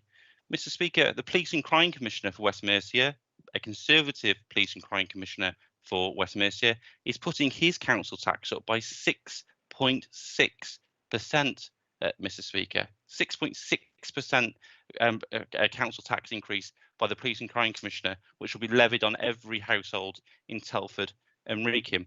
Mr. Speaker, we've heard lots of facts being bandied around in respect of the debt that this council has. According to the papers, Mr. Speaker, which clearly the opposition don't want to read because they don't want to let facts get in their way of their rant, the actual borrowing outstanding for this council is £228 million, not what the opposition leader claimed. And he doesn't also take into consideration that the assets, the things that this council owned, is worth £700 million, Mr. Speaker. And it's all very easy sitting on the sidelines, moaning and groaning. It's all very easy to say, "Don't worry, we've got an easy answer out of this." There's no easy answer out of this. The only way in which this council tax could have been increase could have been avoided is if the government came forward and provided us with a grant, as they did in previous years, to reduce council tax. So finally, Mr. Speaker, on the point of who cares for this town, we will continue to protect, care and invest in this borough. When the opposition party can stop being the moody man in the corner and actually come up with constructive solutions, then we'll read them, we'll take them on board, and we'll look to what we can usably use. But until then, Mr. Speaker, they're irrelevant to the people of Telford Wrekin.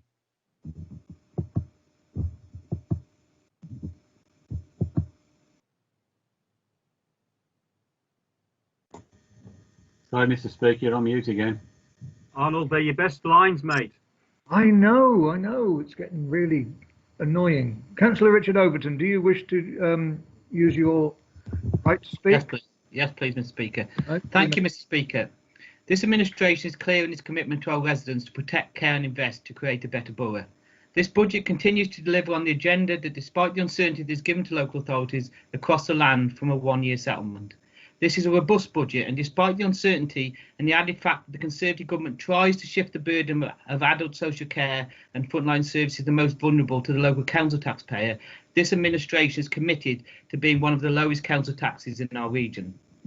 For far too long, local authorities have received the biggest burden of cuts, but the only ones who really deliver for the most vulnerable in their towns and cities. This delivery was clear to see when the Conservative government told councils to do what they must to help us through the pandemic, and they would be compensated. Our residents' survey shows that local residents were thankful for how this council delivered and supported them through the pandemic, and despite these promises, we still find ourselves £2 million short, a broken promise from this government. As I mentioned earlier, for many years now, adult social care is a troubling issue. It really does need the government to take control of it and to rectify the lack of investment in a system that is slowly getting unable to cope as we all live longer. This is a national problem, but the government's answer is to get local councils to ask their residents to stump up the extra cash. We all know this is a crisis waiting to happen. The burden of sorting this crisis out should not be local council taxpayers, but the government themselves. This is a budget based on supporting our residents and the services they receive from the council and being on their side, doing what's right and making sure it is fair. To care, investments in adult social care and children's services, the crisis network as they pick up the pieces of the pandemic and those who fall on tough times whilst looking for work. We'll also support those people with our Job Box programme. We'll make sure the council tax support scheme and the hardship fund is available for those who need it. Invest into our growth fund, bringing jobs and businesses into our town. 50 million into the infrastructure, our roads, our footpaths, our environment, and investing in new homes and commercial activity with New Place, a shining example to all. Quality homes, security of tenure and brownfield development. And to protect, investment of £1 million into the Safer Communities Fund, using data to work in those areas to cut crime and antisocial behaviour, and also the causes of crime themselves. A state-of-the-art CCTV system, a new control room, the new community action teams in partnership with parish and town councils, being on the side of those who play by the rules and protecting those frontline services that people value so dear. This is a budget for all, a budget that, despite the uncertainties of this government and its broken promises, continue to deliver. A budget that invests in our town, that cares for everyone and protects our residents to our services. And I know when people ask who's on their side, their answer will be this Labour council is on our side. I second, Mr. Speaker. All right, thank you, Councillor Overton. I'll bring in Councillor Ray Evans now, but I just let you know that when she is finished, there will be a recorded vote, and it's my anticipation that it will be taken en bloc. In other words, all the recommendations together in one vote. So, Councillor Ray Evans, please. Thank you, Mr. Speaker, and thank you to all the members for their comments. Let's be clear here tonight. As the government has indeed been clear with us, it's their strategy to push the cost of adult social care down to the council taxpayer. They expect us to preset the full amount available to us, and I would therefore expect those in the chamber who represent that party to be backing their political leaders. You can't have it both ways. Yes, we have been given the option of spreading the 3% adult social care precept across 2 financial years. And there are a few councils that have chosen to do that. But call me cynical, you'll probably find that most of those have elections coming this year. And be under no illusion, they've not given up the right to collect the rest the next financial year. The choice is simple. If we want to protect the vulnerable in our borough, which I believe is the mark of a civilised society, then we have no choice. The remaining 1.99% of the precept leaves us no flexibility.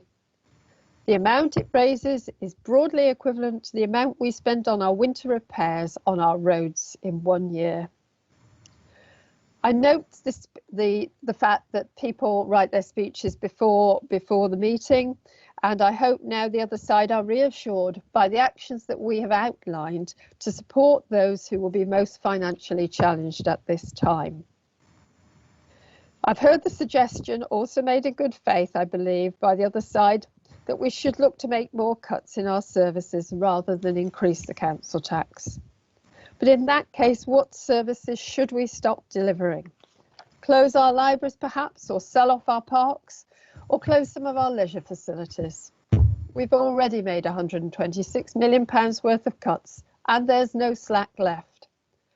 So perhaps the members opposite would prefer for us to start charging residents for our car parks or our green bins. And as to the use of reserves, yep, well, that's a one-way street, isn't it? I invite all members to support this budget and the proposals contained in the supporting documents. Yes, it is a hard choice, and one that none of us will take lightly, but there really is very little choice. And now is the time for members to show leadership and to make the difficult decisions which have been imposed on us. Mr. Speaker, I move. Okay, thank you. We will now move to a recorded vote, and I propose that the vote will be based on the recommendations to be taken en bloc. Okay, so ask the Democratic Services Officer to go through the list of names, please.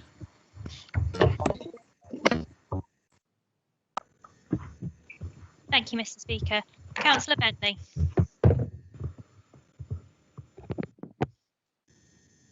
Councillor Bentley.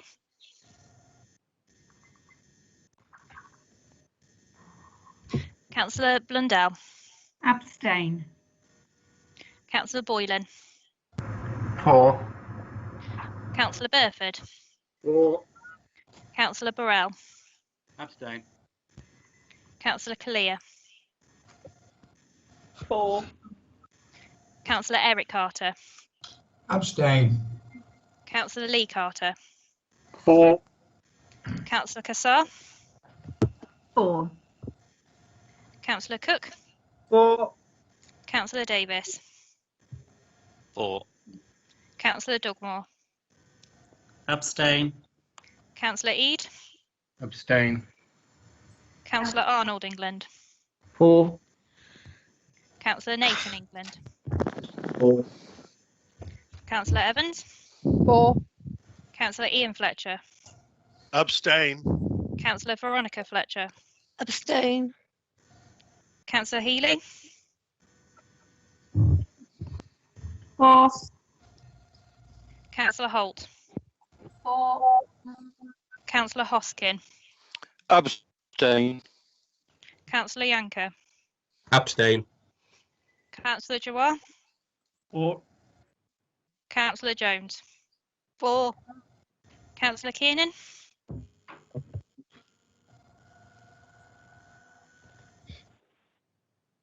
Councillor Kiernan. Councillor Lavery. 4. Councillor Lawrence. Abstain. Councillor Loveridge. 4. Councillor McClement. 4. Councillor Meta. 4. Councillor Middleton. 4. Councillor Murray.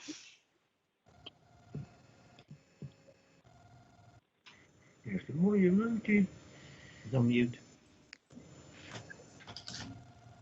Councillor Murray. He's saying 4, but he can't. Councillor Nelson. Abstain. Councillor Offland. 4. Councillor Overton. 4. Councillor Gilly Reynolds. 4. Councillor Shirley Reynolds. 4. Councillor Stephen Reynolds. 4. Councillor Rhodes. Councillor Rhodes. 4. Councillor Sahota. 4. Councillor Scott. 4. Councillor Seymour. Abstain. Councillor Charles Smith. 4. Councillor Malcolm Smith. Councillor Malcolm Smith. Councillor Thompson. 4. Councillor Karen Tomlinson. Abstain. Councillor Bill Tomlinson. Abstain. Councillor Turley. 4. Councillor Watling. 4. Councillor White. 4. Councillor Wright. 4. Okay, we'll just sort out the vote of those able to vote.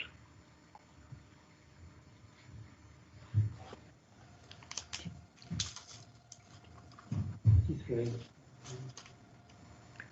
14 abstentions. All right, 33 voted in favour, 14 abstentions. It is therefore carried. All right, thank you for that. All right, we now move on to notices of motion. I ask Councillor Lee Carter to move his motion, please. Sorry. Mr. Speaker, you've missed 2 items. Oh yes, I was so keen to move them. Right, my apologies. Item 11, Councillor Ray Evans to propose the Monitoring Officer Annual Report. Mr. Speaker, it's item 10.5, which is the formal resolution, council tax formal resolution. The council tax levels must be approved by full council. This report sets out the formal resolution to determine the levels of council tax for Telford and Wrekin for 2021 to 22. Members are asked to approve the formal resolution at point 2 of the report. Right, is that a formal vote? We're just checking with legal if that's a recorded vote. It is. Again, oh dear. Yes. Yes, we thought that it was en bloc and therefore there wasn't a need, but as it's now been put, I believe we have to go to a formal recorded vote. So,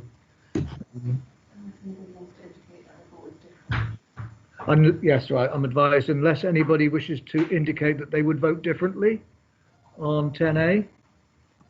Any comment? then I'm obliged to say that we can take that as voted exactly the same as the previous recorded vote. Okay. Is it now safe to move on to item 11, Monitoring Officer Annual Report? Right, Thank you, Mr. Speaker, for minimising the pain there. So item 11 is the Monitoring Officer's report, which I will summarise for you because it contains some valuable information. Not that I'm saying the others didn't. This report provides a 12-month update from the Monitor Officer. Members will recall that at the last AGM, Council considered a report seeking approval for the potential extended leave of absence for COVID-related reasons. The proposal was approved by Council with an agreement that it would be reviewed no later than 12 months following that approval. This report contains the same proposals, and members are once again asked to approve a leave of absence for COVID-related reasons, subject to notification to the Monitoring Officer.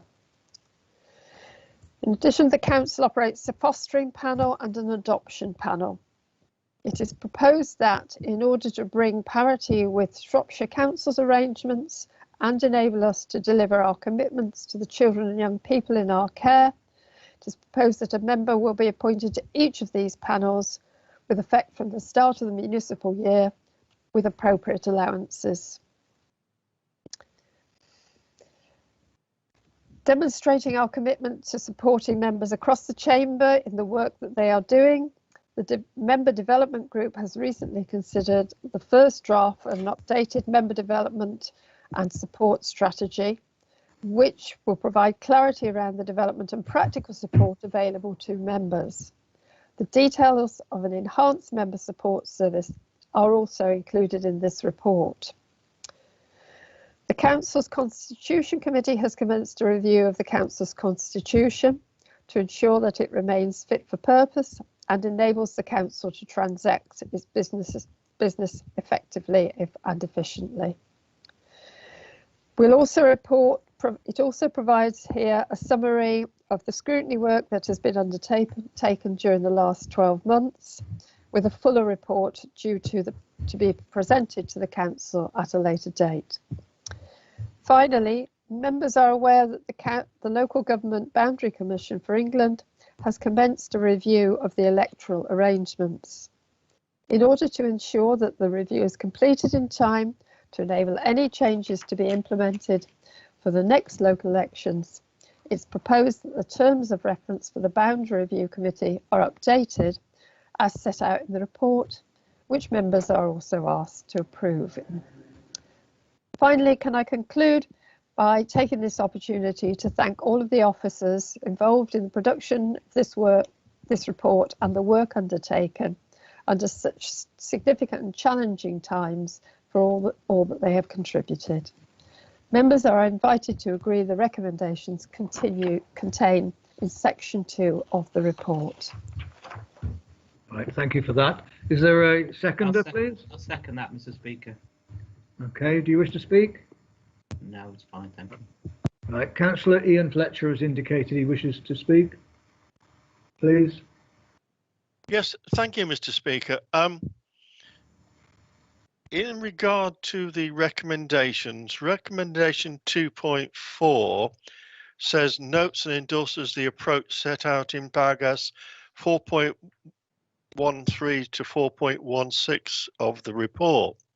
When I read the report, there seems to be two paragraphs entitled 4.16.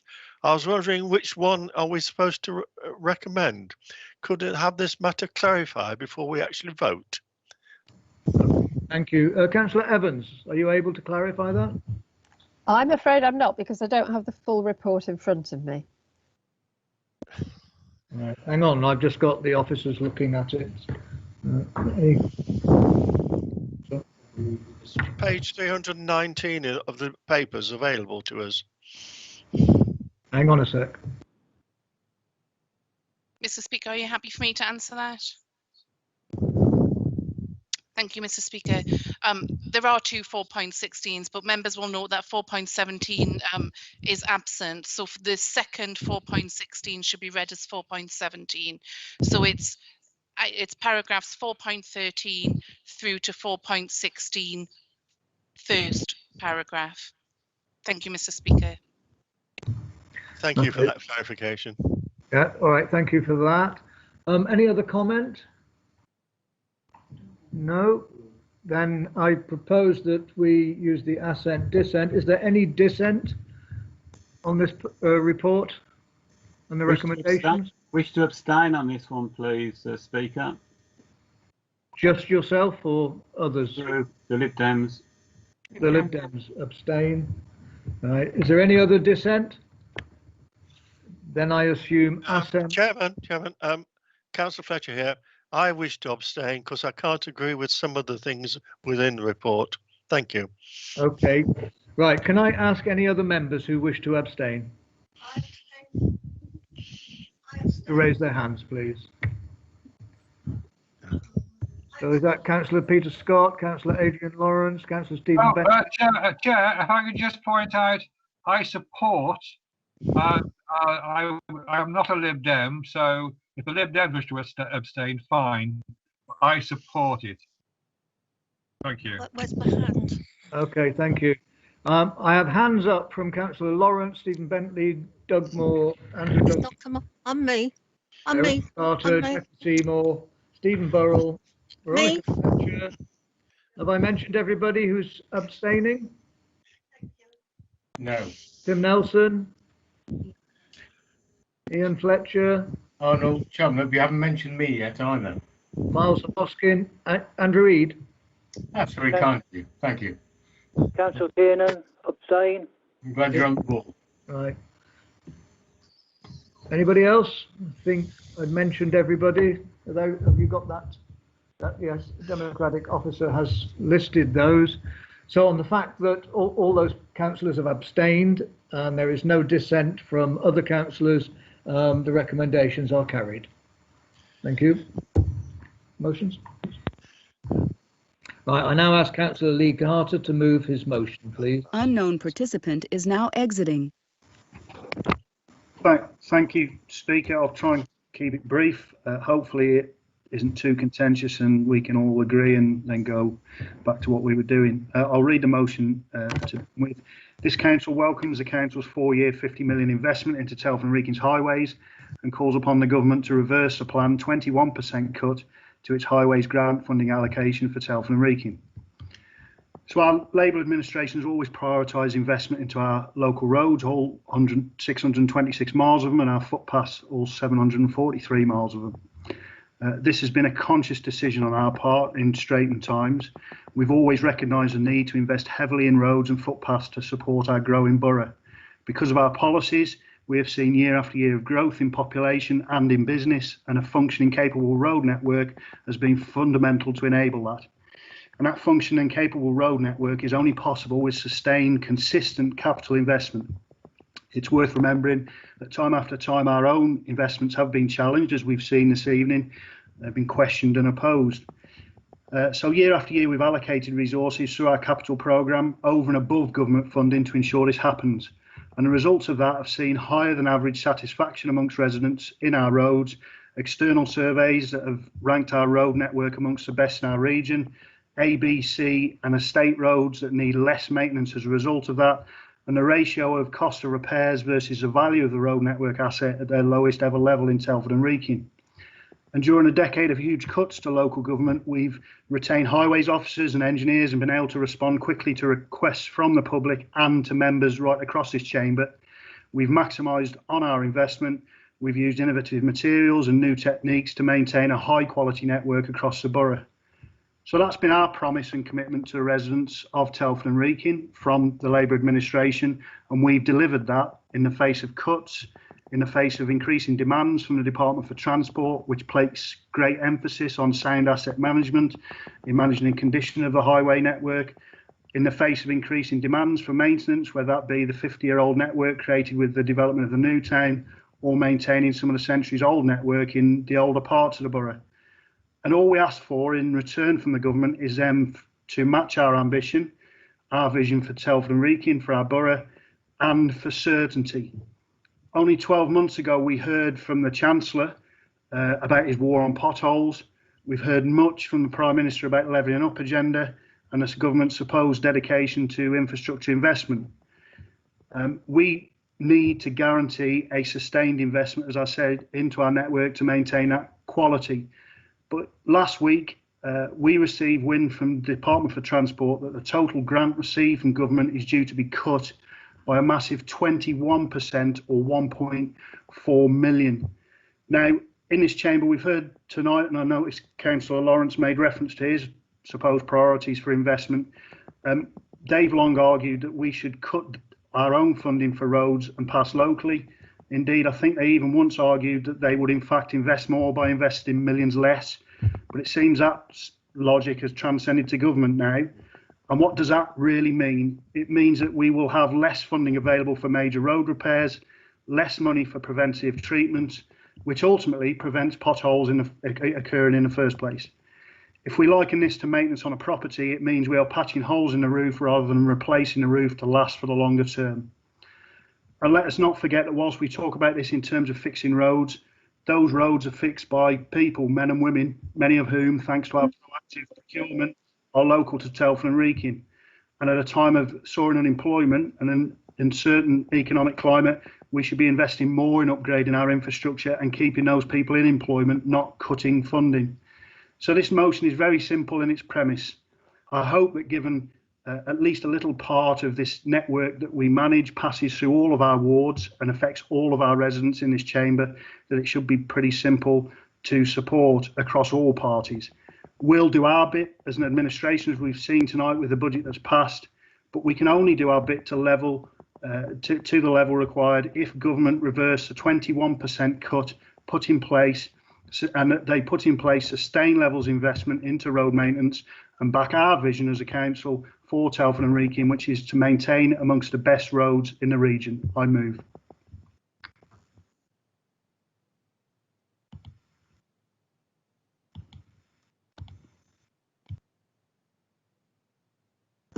Sorry, I was muted again.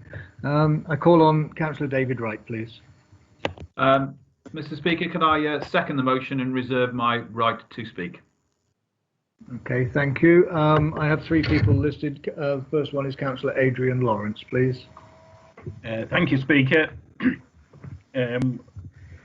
Well, I'm certainly happy that Lee personally supports Highways investment. I know in the years I've known him, you've always trumpeted Highways investment, Lee, and I think we both agree the importance and value of that.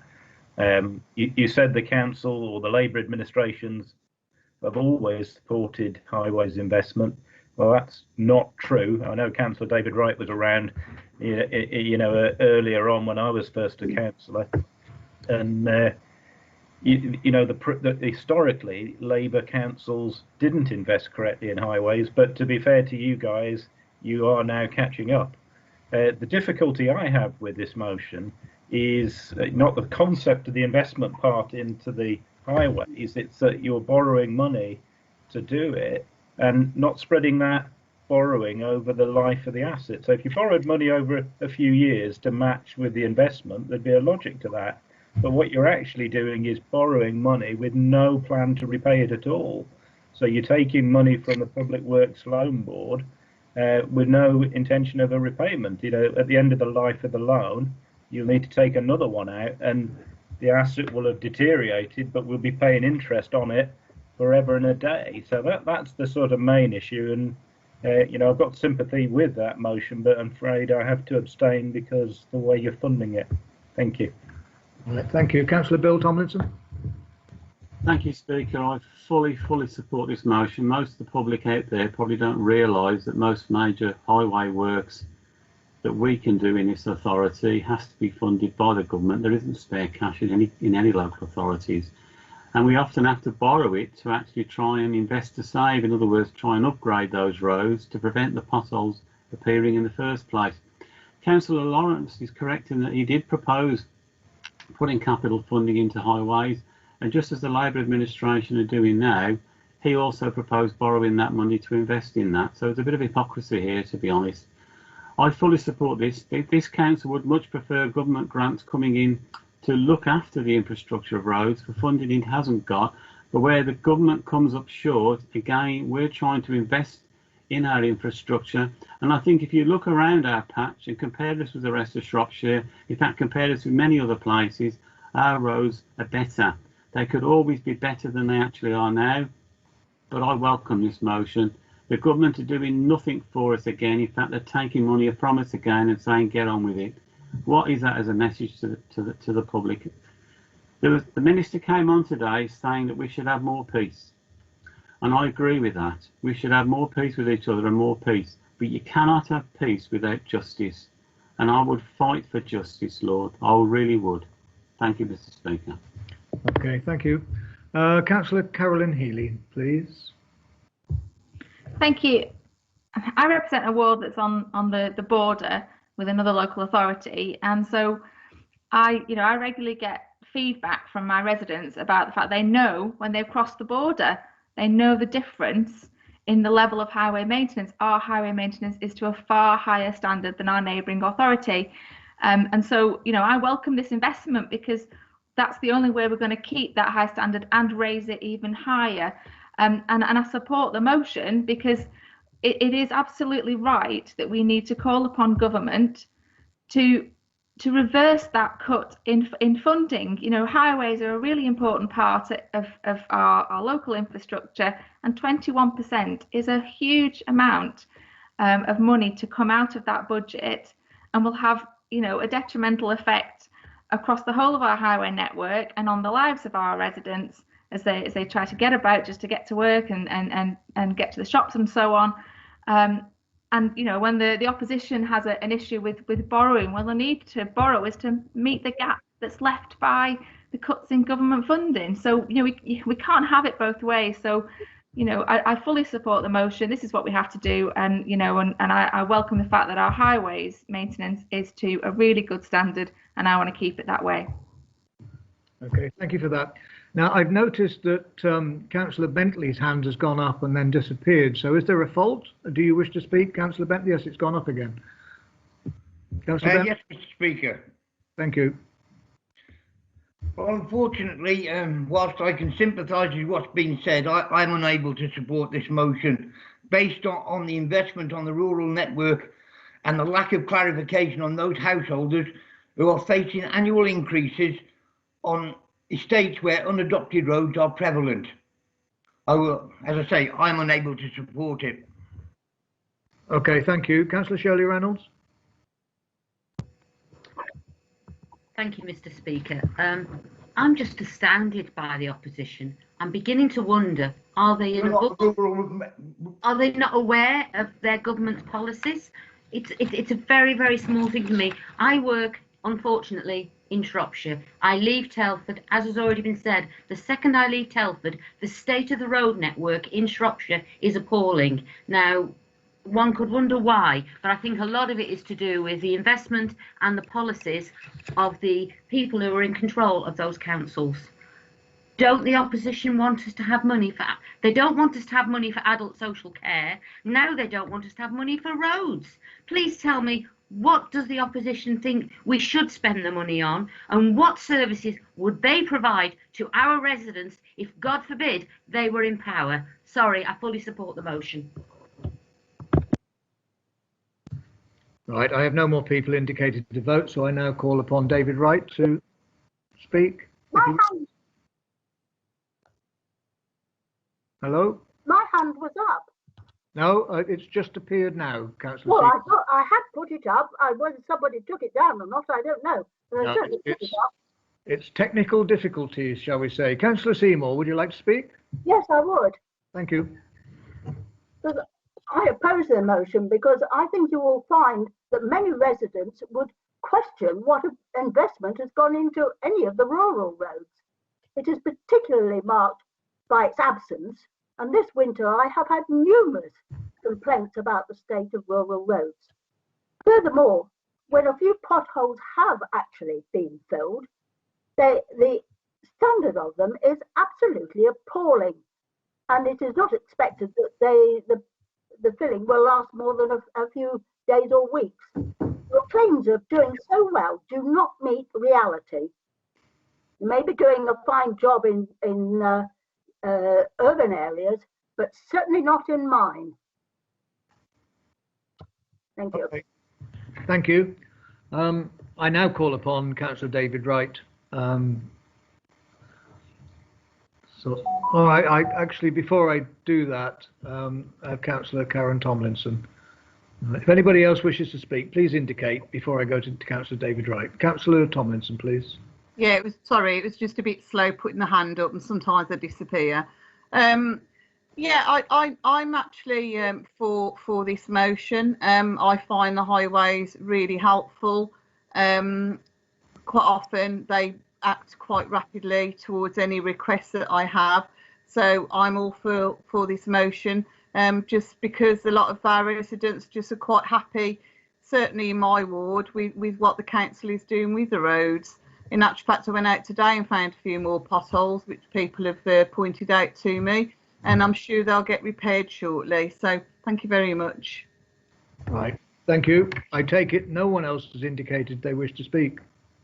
So I now call upon Councillor David Wright to second the motion. Thank you, Mr. Speaker. We've heard quite a bit of smokescreen laying activity, I think, from the Conservative group members this evening, talking about borrowing as part of this motion. The motion is very simple. It's a straight up and down vote. Do you want to reverse, or are you going to be willing to call upon the government to reverse the 21% cut to our Highways Grant Funding Allocation? Because if you're not willing to do that, what you're asking us to do is replace that funding with other investment in order to maintain the roads and highways network within the borough. People do very, very much value investment in their roads, their highways. We've heard some of the passion this evening, but you can't be passionate about the issue unless you're willing to put up the cash to actually resolve the matter. Now, we were told a few years ago that we should fix the roof while the sun shines. Well, this is the government taking the roof down and throwing it away, quite frankly. It's an appalling level of cut. They haven't even come across to us and said, well, can you reduce your spending at a lower level? They've just basically cut the allocation and given us very, very little notice. And that's left us in a position now where we have to identify funding from other sources to try and sustain the programme. This is no way to run a whelk stall, never mind a government. So it's a very simple up and down vote. Do you care about highways in Telford and Wrekin? If you do, you'll support this motion and you'll support us asking for the government to reverse this cut. If you couldn't care less, you'll abstain or you'll vote against. I second. All right, thank you. Councillor Lee Carter, please. Not a lot more to add, Speaker. Councillor Wright summed it up, really. There's a lot of deflection away from the fact that this is yet again another government cut, a 21%, £1.4 million cut from government. I've heard members who say that there isn't a lot of investment or enough investment in rural areas. However, I would just draw some of the rural members' attention to our webpage, where we outline investments that we do make in the rural areas, particularly Councillor Bentley for his area. This coming year, in fact, despite the fact we're having this cut, there'll be investments in Crudgington and on the A41 and on the Stamford Bridge and Chester Road Junction, all vital things that we do. There's been investments in the last year. The simple fact is we're still doing that despite this cut from government. It's £1.4 million cut, and they seem to ignore that. Just a specific point about debt. I mean, Councillor Lawrence, I know we've disagreed and over a number of years now about investment in roads. As Councillor Tomlinson says, you've often argued that we should borrow money to put money in roads, not as much as us. You've come into politics stating that the state of the highways was your priority, yet you voted against a budget that provides 50 million to address that this evening, and you're now voting against this, which is asking the government just to maintain that 1.4 million pounds of funding that are taken away from us to invest into highways. As Councillor Wright said, straight up and down decision really. Do you support our 50 million investment into roads as a Labour administration over the next 4 years? And are you prepared to ask the government to renege on this £1.4 million cut, give us back that money so we can crack on with the job right across the borough, whether that's urban or rural, and maintain our road network as amongst the best in the region. And that's external people saying that, not us. I move. Okay, thank you. Right, we now need to go to a vote. There's no need for a recorded vote. So we'll do it by show of hands, and I'll start off with those saying against, and then I'll go to the abstentions, and then we'll see where we are. So all those who are against this motion, please indicate by raising your hand. Thank you.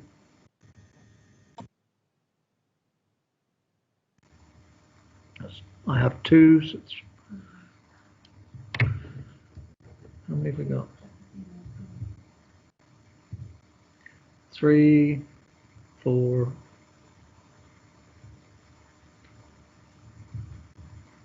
One, 2, 3, 4, 5. Any more? I've got 5 against so far. Is that it? All right, thank you. If you could take your hands down, please. We now go to those who wish to abstain. All right, when those hands have gone down. No, it hasn't worked. There's more going up.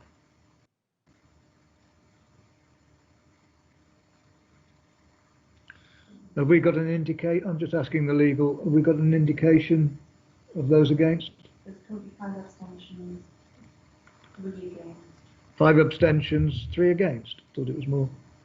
The hands have gone up and down. Start again. Mr. Start again. Could you repeat to members, please, exactly what it is you want us to do, sir? Because Yes. I'm afraid it isn't evident. Thank you. No, I've just been advised by the Chief Exec to start again. Right. Could you take your hands down, please? I still have 2. Councillor Fletcher and Fletcher, can you take your hands down, please? Right, thank you. Now, I would like people to indicate by raising their hands if they are opposed to the motion. Those in opposition, please.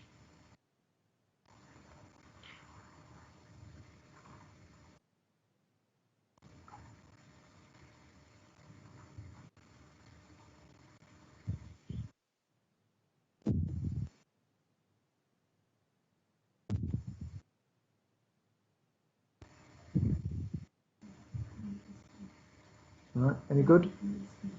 Say again?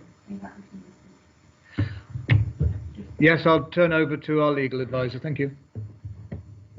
So just to thank you, Speaker. Just to confirm, we've got against Councillors Hoskins, Seymour, Lawrence, and somebody's just taken the hand down. I believe it might have been Eid.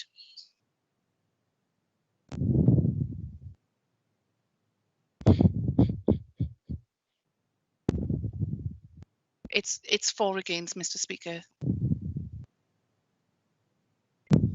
Okay, I'm advised it's 4 against. Yeah, I'd like my vote registered against, if you can. Andrew Eade. Right. Oh yeah, thank you. I saw AE. I thought it was me. Right. You know, I'd never thought about that, Arnold. Never. I'm looking for inspiration from now on, I think. Yes, thank you. Okay, those who wish to abstain, please raise your hand. And keep your hand up. 1, 2, 3, 4. Yes. Any more? 5,